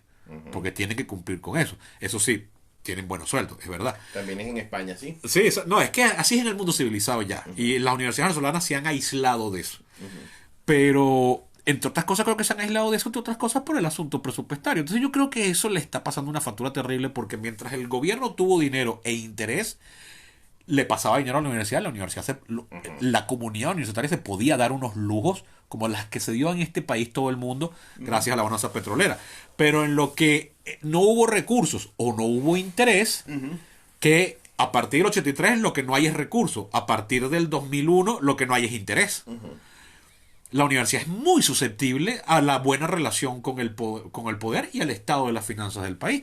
La universidad no reflejaría la decadencia en los salarios si tuviese una forma de financiación que no dependiese de la... No vamos a decir del beneplácito del poder, sino simplemente de que las finanzas den. Claro, pero fíjate tú, ese elemento que es muy evidente y también estuve tentado a decirlo, ¿por qué no lo menciono? Porque eso no es una culpa exactamente de la universidad. Es cierto. Habría que, esto puede parecer una cosa así como que, ay, te estás justificando, pobrecito, él no tiene la culpa. Bueno, pero que en este caso, pobrecito, la universidad no tiene la culpa. Aquí hay un manejo político casi que maquiavélico del asunto porque la universidad desde su fundación, desde las constituciones de 1727, se le reconoció un tipo de autonomía que no era solamente la administrativa y la de clase, pues la académica, es la autonomía económica. Bolívar 100 años después, en las de 1827, se lo reconoce. Y siempre que he tenido la oportunidad de dar clases magistrales, yo recuerdo esto. Estamos en un gobierno bolivariano que justamente no cumple un mandato bolivariano en las famosas constituciones del año 1827. ¿Qué hace Bolívar? Bueno, le garantiza a la universidad que aparte del presupuesto que le dará el Estado, que tenga su autonomía financiera. Entonces, ¿qué le dan? ¿Qué quiere decir eso? Que pueden cobrarle a los alumnos. Aparte de que le pueden cobrar, la universidad tiene formas de mantenerse. Es decir, la universidad tenía haciendas, tenía minas, y eso le permitía a la universidad a generar ingresos propios. Las universidades americanas tienen fondos de inversión millonarios. El fondo de inversión de Harvard es de 40 mil millones de dólares. Por eso que puede financiar grandísimas investigaciones. Aquí no. Entonces, ¿qué ocurre? En el año 1876, Guzmán Blanco, que se da cuenta de que aquí hay que poner orden porque la federación está acabando con este país, aquí hay que volver a centralizar, aunque yo me llame que soy un hombre federal. Por eso es que, bueno, el caballero le gustaba decir ni Dios ni federación con Guzmán Blanco. Entonces, ¿qué ocurre aquí? Guzmán Blanco, que se había graduado de la Universidad Central de Venezuela como abogado, licenciado en Derecho, Guzmán Blanco, al ser presidente, decide despojarle a la universidad sus bienes. Él le quitó la hacienda en una forma vergonzosa, le quitó las minas, aparte que durante creo que 6 o 9 meses él fue rector de la UCB, el único presidente en funciones que en Venezuela que ha sido rector. Y Guzmán trató muy mal a la universidad, su alma mater. Él públicamente hablaba bien de la universidad, pero hablaba de errores de la universidad, porque él decía que la universidad era un centro de godos. Porque bueno, como siempre se dice, las universidades son centros más o menos conservadores, aunque eso por supuesto es discutible. ¿Y qué hace Guzmán Blanco? Guzmán logra quitarle finalmente la autonomía y eso se mantuvo hasta la fecha de hoy. No ha habido ningún gobierno que haya querido devolver la autonomía financiera. Y no quiero sonar muy ideológico o panfletario, pero yo estoy de la opinión de que sin eso ninguna autonomía es real. Exactamente. Vamos, o sea, lo demás es discurso. Eso es como un hijo. Yo puedo dar fe de eso. Que yo voy a la casa, yo hago lo que me da la gana. Sí, pero tú te mantienes tú solo. Exactamente. ¿Tú te pagas solo? Exactamente. No. Bueno, entonces, Guzmán Blanco en ese aspecto fue muy maquiavélico y tuvo razón. Y todos los gobiernos siguieron esa misma cuestión porque era un peligro darle a una institución que era autónoma ya desde el punto de vista de la cátedra, que podía crear opinión adversa. Había que tener tenía que agarrársele el collar al perro, por decirlo de alguna manera, y me perdonan el ejemplo tan terrible. ¿Y qué termina ocurriendo con eso? Cuando en 1958 el doctor Edgar Sanabria le concede la autonomía a la universidad de nuevo. Quien fue presidente por solo 3 meses, una cosa así. Exactamente, otro UCBista, que es presidente, de alguna manera reivindica o resarce parte del daño creado por Guzmán Blanco y también por Monagas, porque Monagas fue el primer gobernante que empezó a votar profesores por ser crítico contra los profesores. Ese era otro que tenía la piel bien fina. Sí, bueno, José Tadeo Monagas, el primer dictador, un personaje infame de nuestra historia. Aquí yo pienso que el Estado Monagas debería cambiarse el nombre definitivamente. El caso es que, bueno, el presidente Sanabria. Edgar Sanabria, le regresa a la universidad su autonomía funcional, administrativa, de cátedra, inclusive de su recinto, pero se le olvidó el pequeño detalle de la cuestión económica. Pero eso podrían haberlo hecho cualquiera de los gobiernos subsiguientes. Exacto. Me imagino que se les olvidó por el siguiente detalle. Ya desde 1936 había un fuerte estatismo en Venezuela. El Estado lo puede mantener todo. Entonces seguramente yo pienso, pensando bien de Sanabria, que él dijo, no, el Estado tiene bastante plata, le va a poder, bueno, a pesar de que en el año 58 hubo una crisis muy fuerte. Y bueno, todos los gobiernos cumplieron religiosamente hasta 1986, porque inclusive después del Viernes Negro, los UCBistas tuvieron, bueno, los universitarios en general, 3 años de gracia. Fue en el año 86 cuando cayeron los precios del petróleo, que fue un golpe muy duro para la economía venezolana y de todos los países dependientes del petróleo, que aquí la cosa se apretó el bolsillo y a partir del 87 comenzó el calvario de la universidad. Ahora bien, fíjate tú, yo me puse en su momento al PLES, porque yo también, a pesar de ser una persona que nunca me he sentido vinculada con la izquierda, nosotros estábamos en un ambiente cultural más propicios a la izquierda. O sea, uno veía, uno sabía que en Cuba había una dictadura, pero no era extraño ver que alguien admirara a Fidel Castro, porque, ay chico, ha resistido tanto tiempo a los Estados Unidos. Y ese ambiente de ver a los guerrilleros como coya, ¿vale? Eran unas personas que se equivocaron, tomaron las armas, pero lo hicieron siguiendo sus ideales. Era un ambiente ideológico bastante denso, que te hacía ver que cuando comenzaron los años de las privatizaciones, eso no era un intento de reformar la economía para liberalizarnos y hacernos un país más competitivo, no, eso eran unas cosas para debilitarnos, seguir los lineamientos del Fondo Monetario Internacional y entregarle este país a los Estados Unidos. Entonces, eso ¿quién decía eso? ¿Tú?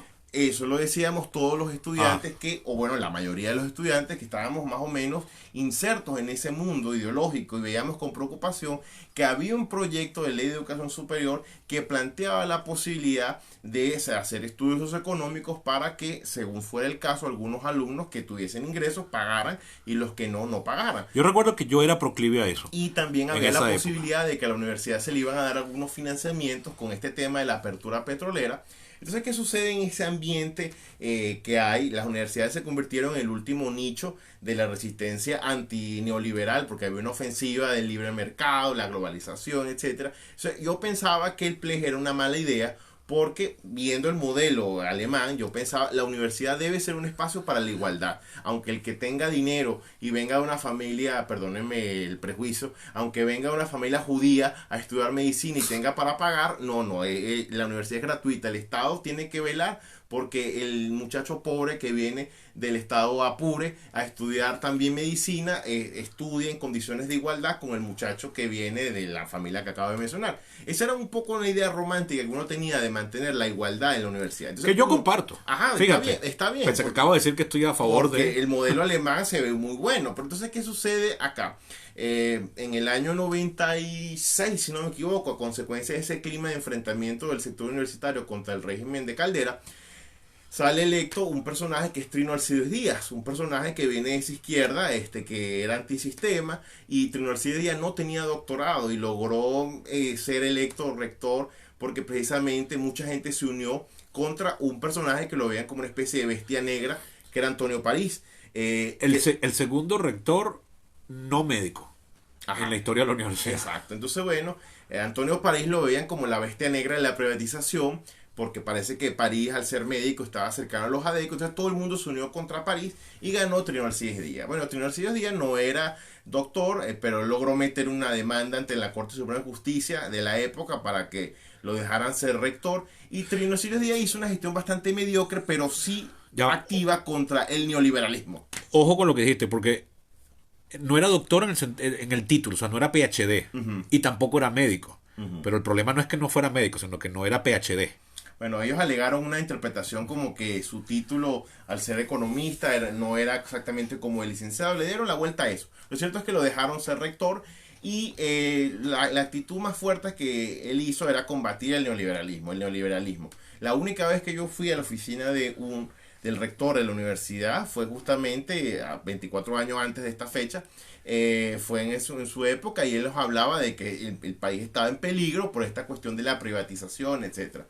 Lo cierto es que el proyecto de la Apertura petrolera incluía darle a la universidad, a las universidades Pozos públicas, petroleros. pozos petroleros o activos que la universidad, bueno, Arrechísimo. Trinocides Díaz se negó ¿Qué bolas tiene? porque cómo es posible, eso es una venta del país. Bueno, la gente de que era La el gente fue enemigo- tan pendeja que se lo compró. bueno, muchísima gente se lo creyó porque la gente pensaba en un ambiente, no estoy diciendo la cuestión de la ideología, por supuesto Ciega, la ideología ciega. suena como una cosa de conspiración, pero estoy seguro que alguien que escucha este podcast, como puede ser Joaquín Ortega, coincidirá conmigo de que nosotros estábamos inmersos en un ambiente y tal vez no nos dábamos cuenta de cuánto había penetrado eso, y esa parte del problema está con el tema que tú mencionas del asunto del presupuesto.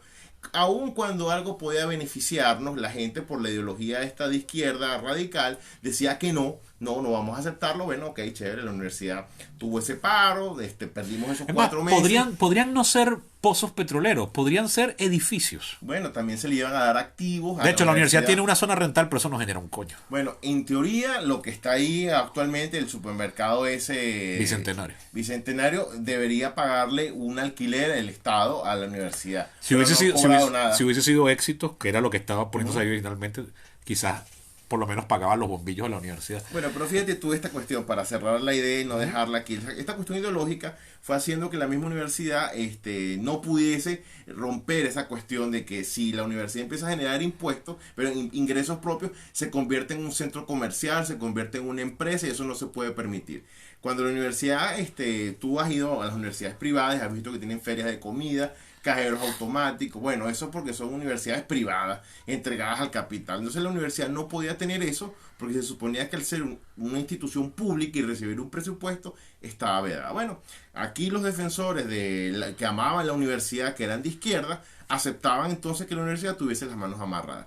Llegó Chávez, y que hizo Chávez y Maduro, aplicaron al pie de la letra las leyes que había primero la ley del año 70 que le impuso Caldera, y bueno, la vieja normativa que impuso Guzmán Blanco. El Estado va a tener el control de la universidad, vamos a agarrarle la cuerda, la correa al perro, y es lo que terminó pasando. Entonces el chavismo se dio cuenta que si no puedo someter a la universidad para que me obedezca, le voy cerrando el grifo. Y mientras hubo los años de luna de miel, porque Trino Alcides Díaz fue el primer rector de la UCB con Chávez, él fue el que permitió Fue el de la transición.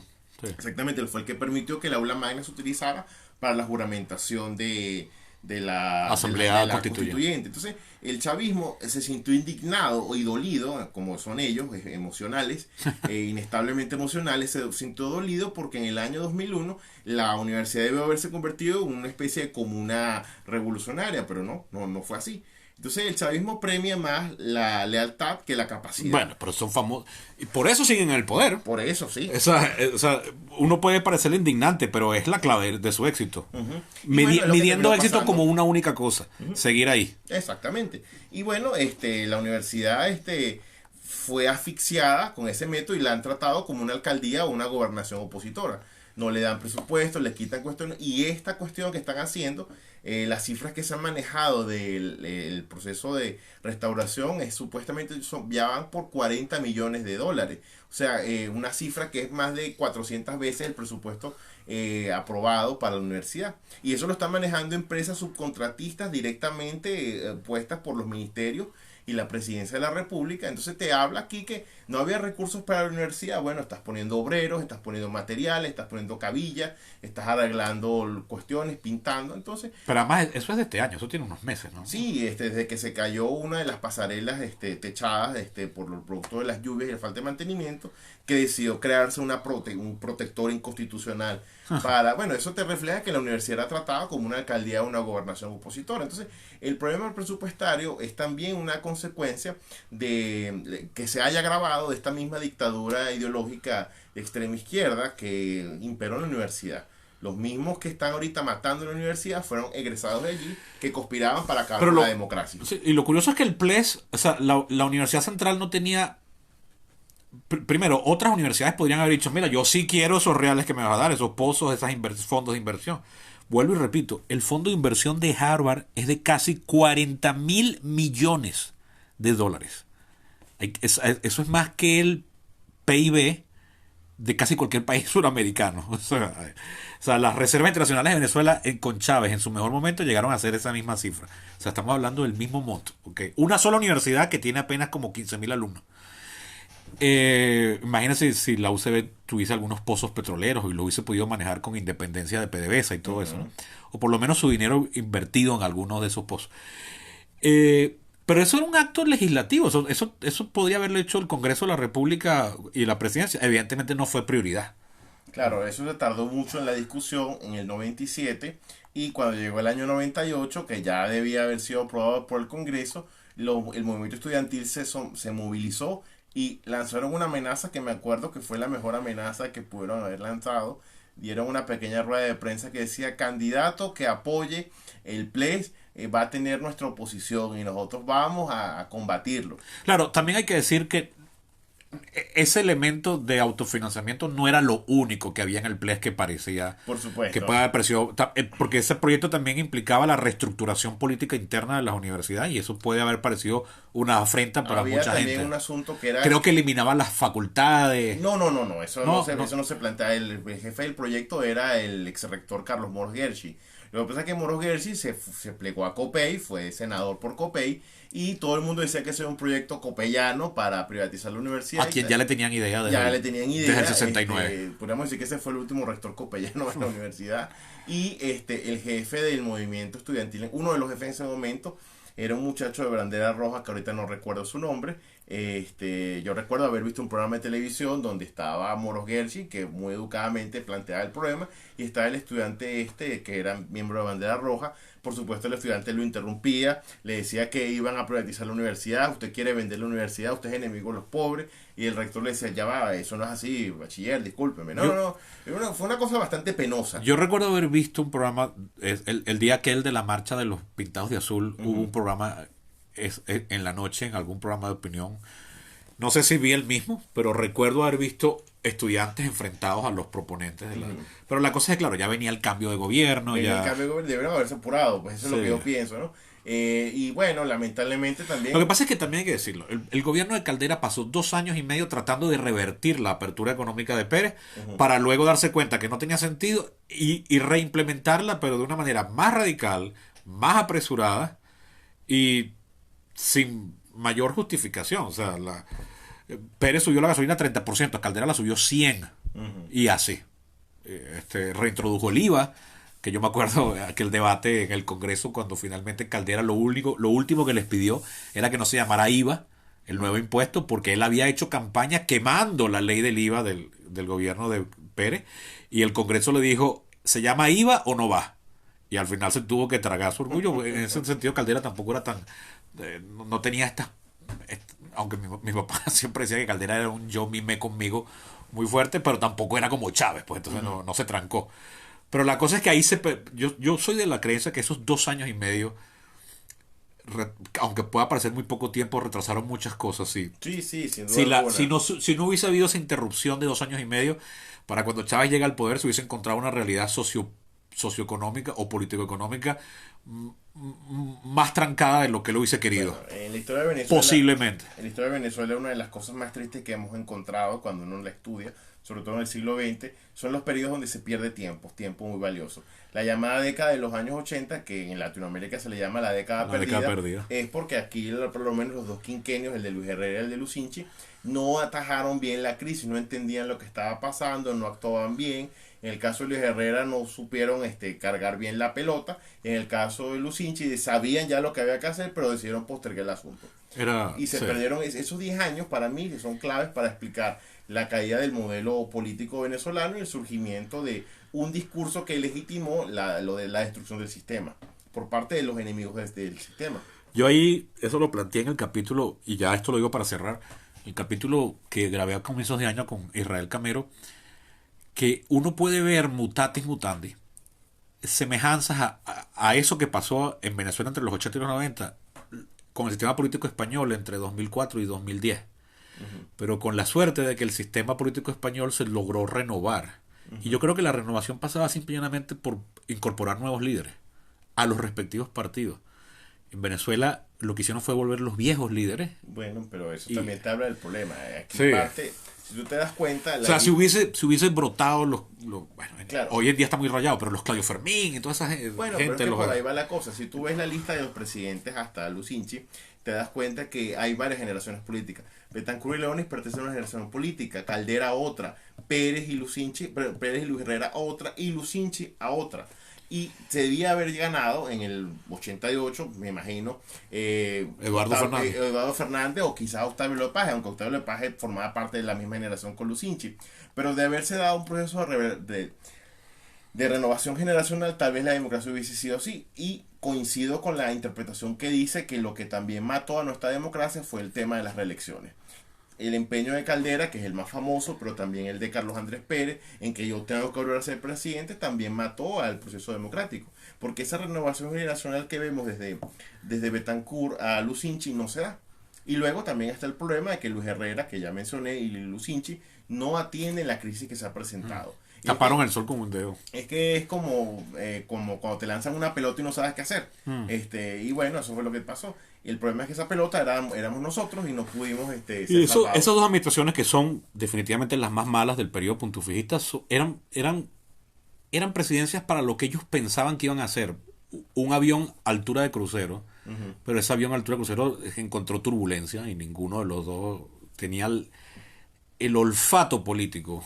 Y creo que los intimidaba a su mismo partido, a cada uno, ¿no? Sí, bueno, Copé definitivamente estaba demasiado capturado por Caldera, en mi opinión. O sea, no capturado, sino que no había ninguna personalidad allá adentro que tuviese ese peso.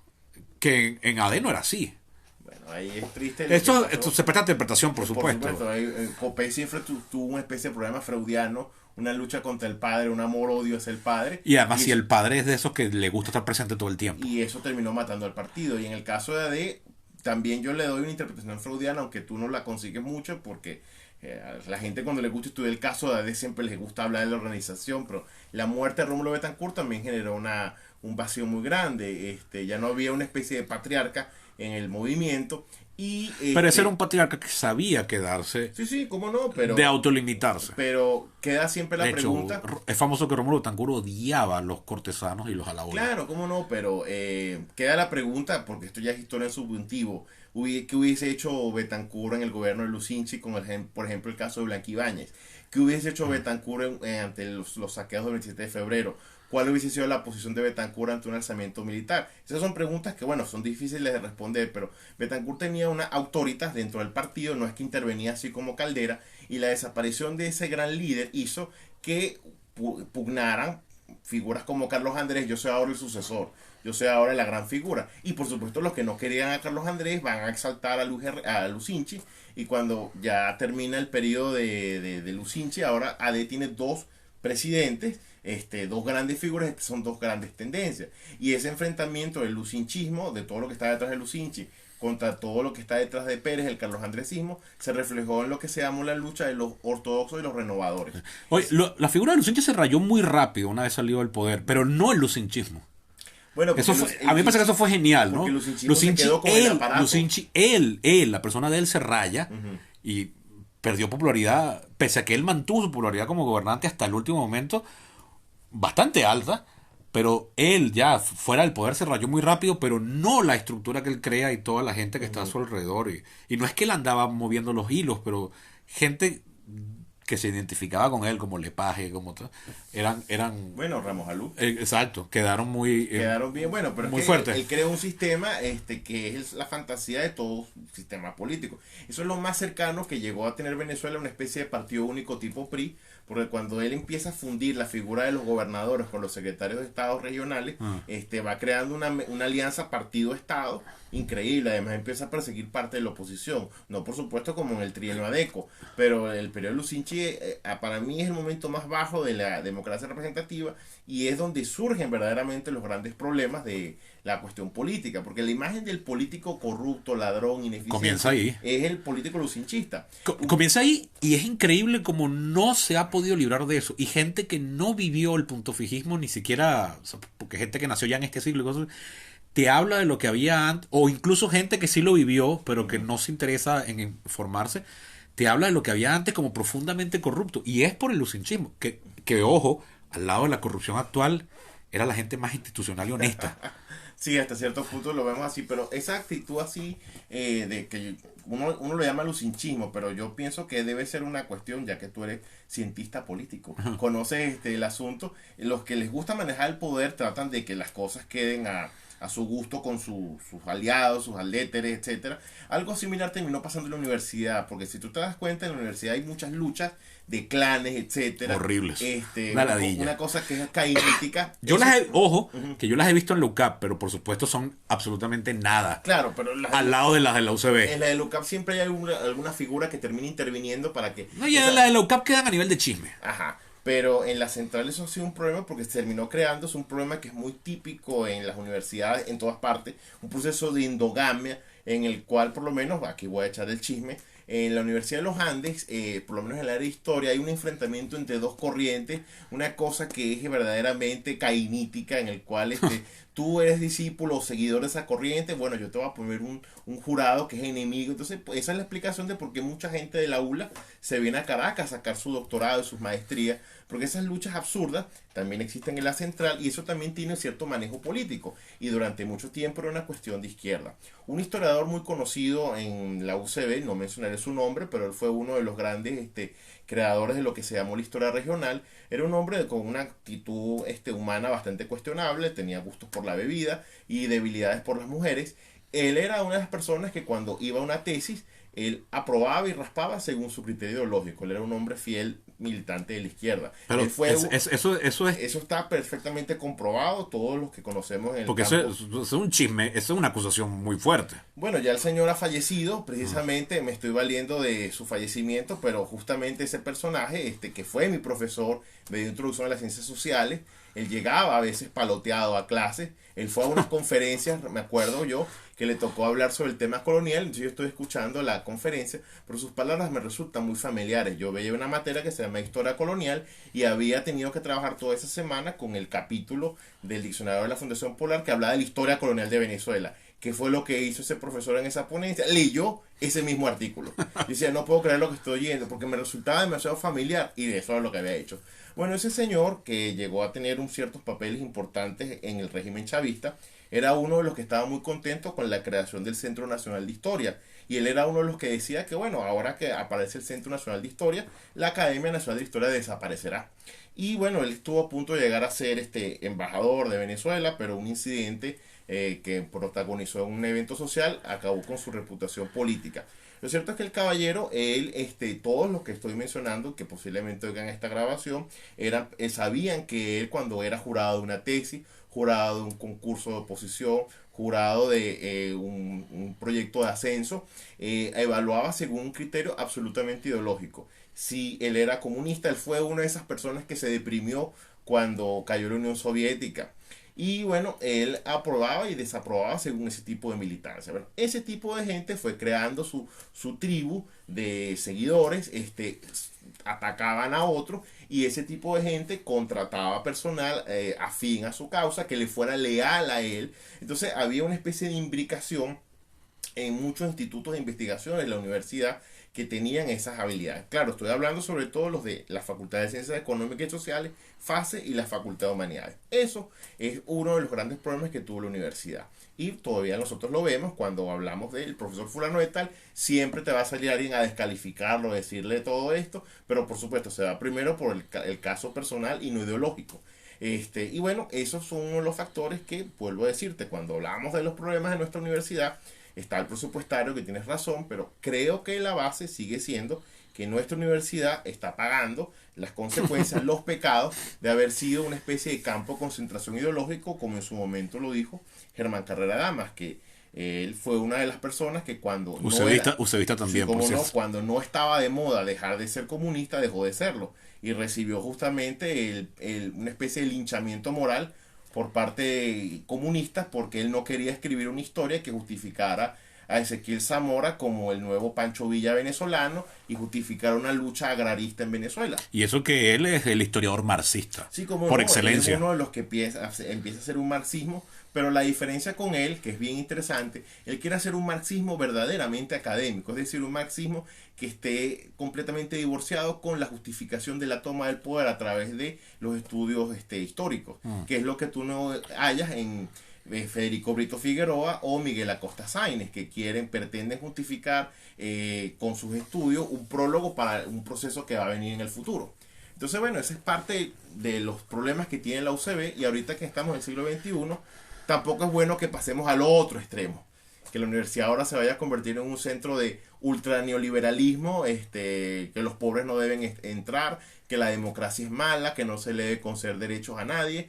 Entonces, bueno, es parte de los problemas que tenemos. Si yo tuviese una varita mágica, yo le cambiaría dos cosas a la universidad nada más.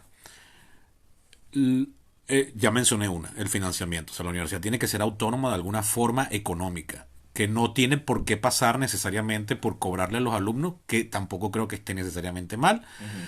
Yo recuerdo cuando se hablaba de esto en los 90 y comienzos del chavismo con mis compañeros de ciencias, o sea, en biología, no con los de estudios políticos, que entonces me decían, no, porque entonces a la universidad le va a convenir que solo entren los que pueden pagar.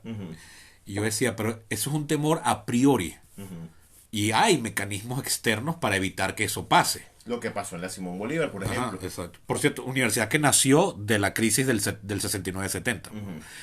Ahora bien, hay mecanismos para que eso pase. Yo entiendo el temor, pero cerrarte a esa opción es estúpido. Pero aún así, puede haber otra forma. Eso, darle un fondo de inversión en el que el Estado dice, mira, yo te voy a dar $100 millones y ya yo me desentiendo de esto hasta que se acaben los tiempos y ya está. Y tú, los invertiste mal, ay, qué lástima, ¿no? Estoy siendo exagerado, por supuesto. Y luego, esto puede parecer muy tonto, pero yo creo que a nivel de administrativo genera un problema. Incluso a veces raya la universidad necesariamente. El régimen de permanencia, el de los estudiantes. También lo podemos extender a los profesores. Yo siempre cuando hablo de esto hablo a nivel de estudiantes, pero creo que se puede extender a los profesores para que se eviten cosas. Bueno, tocas otra vez una tecla. Como lo que tú mencionas. Pero oye, no, o sea, estudiantes que tienen un promedio ponderado de 0,2. ¿Cómo no? Yo me acuerdo que en mi escuela de estudios políticos, el que controlaba control de estudio, valga la redundancia, que para algunos tenía demasiado poder, y creo que es cierto, creo que se extralimitaba, pero ponía orden. ¿Cómo no? Sin duda Y entonces esta persona la estableció, y la escuela se lo respetaba, que se iban a escribir por notas. Entonces primero se escribían los que tenían de 16 para arriba. Por fortuna fue mi caso, entonces siempre me escribí entre los primeros. Y uno de los últimos turnos eran los que tenían por debajo de 0,6. Y yo lo que decía es que no deberían existir alumnos que tengan un promedio ponderado por debajo de 0,6. Pero fíjate tú. Alguien puede, por mala leche, caer por debajo de 10 en un momento malo de su vida. Pero no puede ser que haya alumnos que tengan 12, 13, 14 años estudiando con un promedio ponderado de 0,2. Bueno. Ahora, eso sí tiene que extender a los profesores. Estoy de acuerdo. O sea, a mí el publish or perish me parece terrible, pero tampoco es que tú estés vegetando ahí llevando una vida muy bien. sin ninguna demanda de profesionalización, de mejora, de actualización. En la escuela de administración hay un caso famoso, un profesor que tiene 35 años como profesor instructor.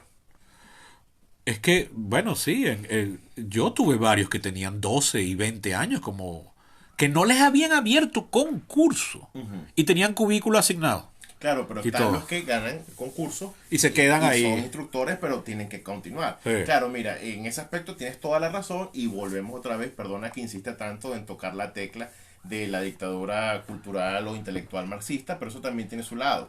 Mira, en los años 80 había un candidato a rector que era el decano de ingeniería, que era Piar Sosa. Ese decano fue partidario de aplicar un régimen de permanencia. Resulta que la universidad ha tenido desde mucho tiempo atrás, creo que desde los años 50 o los años 70, un reglamento en el cual un alumno tiene 2 semestres aplazados, un año, le sale el famoso RR, régimen de repitencia. Eso se aplicaba muy poco a la universidad porque... Le sale R. Si vuelve y vuelve a raspar, sale RR. Ajá. Entonces, ¿por qué no se aplicaba eso? Por razones políticas. Cuando Piar Sosa se lanza como candidato, que va a plantear poner a coto a los encapuchados, sucede que los movimientos políticos Bandera Roja y la Liga Socialista tienen una gran cantidad de personas que calentaban pupitres. Cuando yo era estudiante en la escuela de historia, y estaba hablando del año 1996 a 2003, había un estudiante que era militante del Partido Comunista porque el partido le interesaba tener un cuadro ahí. Una vez que él se graduaba, entraba otro. No me preguntes cómo hacían, si era una cosa legal o no, pero siempre había un muchacho ahí. Gente, por cierto, muy culta, muy bien preparada, que cuando discutías con ellos te hablaban de autores, de tendencias, a veces no solamente tendencias de izquierda o comunistas, sino habían leído muy buenos textos de política más allá de su ideología. El punto es que cuando Piazzolla plantea eso, lo empiezan a presionar y atacar estudiantes.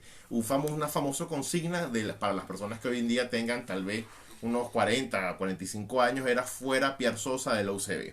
Piazzolla se lanza como candidato. Por ahí a veces quedaban grafitis, bueno, veía grafitis. Exactamente. Yo recuerdo preguntarle a mi papá, ¿quién es este? A él lo veían como una especie de represor, porque quería aplicar algo que también se aplicaba en otra universidad muy famosa, que es la Simón Bolívar. La Simón Bolívar era muchas veces visto como Exili Caribbean para cualquier navegante que quería sacar una ingeniería, porque la Simón, si tú raspabas 2 trimestres, lo siento, la universidad te saca. La universidad te saca, y eso obligaba a los alumnos a trabajar. Los infames actos actuales los actuales actos que han hecho que la Simón Bolívar sea intervenida, ponen en peligro que ese reglamento de la excelencia que tiene la Simón sea cambiado a favor de una idea democratizadora. Estas autoridades que han llegado a la Simón Bolívar aprovechando la muerte del rector, unas autoridades irritas, nombradas por este régimen, plantean vamos a discutir todo. ¿Qué significa discutir todo? Cambiarle la naturaleza y la configuración de la universidad. Bueno, Piazzolla quería aplicar esas normas en la universidad y encontró fuerte oposición de esos grupos políticos. Cuando Piazzolla se lanza como candidato a rector, va a contar con el apoyo, inevitablemente de Acción Democrática y COPEI. Todas las demás fuerzas políticas se unieron en contra de Piazzolla, y para evitar que ganara él, resultó electo nada más y nada menos un infame ciudadano llamado Edmundo Chirino. Edmundo Chirino ganó precisamente para evitar que llegara ese señor. ¿Y qué hizo Edmundo Chirino? Bueno, él intentó complacer a esos grupos, pero la cosa también se le salió fuera de control. Cuando él empieza a tratar de poner orden a los grupos internos, viene una manifestación de estudiantes desde el núcleo de Cagua, en el estado de Aragua, y él se le ocurre llamar al ministro de Interior y Justicia de ese momento, que era Octavio Lepage, pidiéndole que por favor detenga esos autobuses para que no se presentaran a la universidad. Y bueno, mentalidad represora al fin. La Guardia Nacional, cuando interpretó detener esos autobuses, era caerles a tiros. Ahí no hubo muertos por casualidad, eso fue en Tazón, y Chirinos estuvo a punto de renunciar por lo que ocurrió, pero Chirinos a partir de ese momento llegó a un acuerdo con los grupos políticos más radicales de izquierda, y hubo una especie de modus vivendi que le permitió después, al salir de la universidad como rector, llegar a ser candidato presidencial, nada más y nada menos que el Partido Comunista y el MEP, ¿no? Lo cierto Fue candidato 2 veces, que yo recuerdo. Presidencial solamente una vez. 88. En el 88, exactamente. Pensaba que en el 83 también. Entonces, bueno, por supuesto, él venía de un prestigio como decano en la Facultad de Humanidades, etcétera. Pero ahí tienes tú lo que estoy diciendo. Más nunca a nadie se le ocurrió plantear la posibilidad de aplicar el reglamento de repitientes en la universidad, porque eso era algo infame de la ADECO y Copellano S. Piazzolla, que querían volver a la Universidad Central de Venezuela como la Simón Bolívar, que era una universidad donde el pueblo no podía estudiar porque lo obligaban a estar todo el tiempo estudiando en los pupitres. La concepción de la universidad, si tú recuerdas haber entrado muchas veces por la entrada de Plaza Venezuela, el Arco Tamanaco, ahí había un graffiti, un mural que había hecho este muralista chileno, El Tano, donde decía: bienvenido a la UCB a estudiar y a luchar. La parte polémica siempre de la universidad con esta cuestión de la dictadura de izquierda era el término luchar. ¿Qué significaba luchar? Cambiar por el mundo las injusticias, querer intervenir para que el mundo fuera un mundo mejor, o tratar de poner bombas, hacer subversión, echarse tiros, ponerse una capucha, quemar ¿cómo se llama esto? Un autobús, un camión cava. En un evento que hicimos en la UCB, en la Escuela de Historia, después del famoso paro ese de los 4 meses, yo era secretario del Centro de Estudiantes de Historia, y convocamos un evento, estuvieron los profesores y los alumnos, y cada quien dio su punto de vista sobre el play. Uno de los que estaba en el acto resultó ser uno de los famosos encapuchados de la Facultad de Humanidades. Él era de la Escuela de Filosofía, si no me equivoco. Un hombre que se apodaba nada más y nada menos Mao. Y él está orgulloso de su actitud, y que eso era un acto revolucionario. Cada vez que quemaban un camión en las afueras de las Tres Gracias, lograban que el pasaje estudiantil no fuera aumentado y los estudiantes pobres pudiesen seguir viniendo a la universidad. Así mismo lo dijo, se levantó de unos golpes sobre la mesa y yo le pedí que por favor se quedara para debatir, porque esa opinión que él estaba diciendo, podía gente apoyarla, pero había quienes no estábamos de acuerdo y él se retiró. Ahora, para cerrar ahora sí, que incluso tuvimos una pequeña digresión sobre el sistema político venezolano, Que no está divorciado de la historia. que no está divorciado, así que por eso quedó de perla. Pese a todo este nido de víboras que ha quedado revelado, la Universidad Central ha graduado una enorme cantidad de profesionales de muy buen nivel, que incluso dan clases y no estoy hablando por mí, o sea, que han podido dar clases o integrarse a otras instituciones académicas del país y del mundo. Es decir, es muy probable que si a usted lo ha visto un médico en Venezuela, sea un médico de la UCB, porque escuelas de medicina en Venezuela son pocas y todas son en universidades públicas, universidades autónomas. Y bueno, pues es increíble cómo, pese a todas esas desgracias, incluso gente que le tomó 10, 15 años graduarse, por el motivo que fuese. Yo duré más de 10 años estudiando. Bueno, pero creo que fue porque te diste el bomba para hacer la tesis. Yo hice ¿no? mis 6 años de carrera, son 5 historias, pero luego tardé unos 5 años haciendo la tesis. Porque ya me puse a trabajar como profesor y mientras trabajaba me costaba terminar mi tesis. Claro, yo en la UCAP conozco profesores así, que terminaron la escolaridad en el 81, 82 y defendieron la tesis en el 94. Cosas así. Pero ya tenían la escolaridad y ya el sistema político, el sistema económico venezolano en esa época aceptaba a la gente, incluso todavía hoy, con que un papelito dijera que ya se había terminado. Ya había terminado materia. Sí, exacto. Todavía hoy.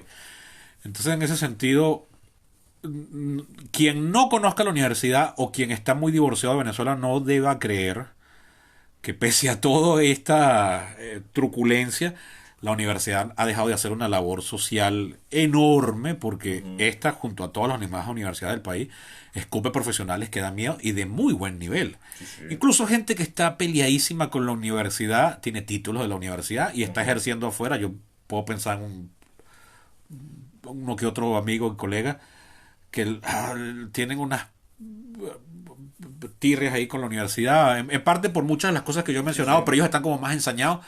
Y sin embargo, ¿qué son? Egresados de la UCB. Y no se arrepienten de serlo. Y no dicen, oye, yo debía estudiar. No. O sea, y un dato estadístico, en los 2 siglos de esta universidad, solamente se graduaron unas 23.000 personas. Del 36 hasta ahorita, la cifra ronda los casi 250.000 personas de egresados de la universidad. 250.000 contra, dijiste primero. 23.000 de los 2 siglos anteriores, siglo XVIII y siglo XIX. Hasta el año 36 se habían, según las estadísticas que maneja la universidad, 23.000 personas. Y en cambio, del 36 hasta ahorita estamos hablando de casi 250.000 personas. 210.000 más o menos. Por cierto, Caldera era profesor de la Universidad Central, pero Betancur y Leoni llegaron a estudiar también ahí, ¿no? Sí, Betancur estudió y no se graduó. Leoni sí estudió y sí se graduó. Pérez también llegó a estudiar, pero tampoco. Pero no se graduó. Lucinchi sí se graduó. Que era médico. El último presidente ucebista fue Ramón J. Velázquez. Por decirlo de alguna manera. También Edgar Sanabria, Suárez Flamerich, Caldera, Leoni, Lucinchi. Es la universidad que más presidentes ha parido. Efectivamente. Desde Vargas. Efectivamente. Bueno, amigos, esto ha sido todo por hoy. Un capítulo largo, pero bueno, la ocasión lo merece. Feliz ¿cómo es?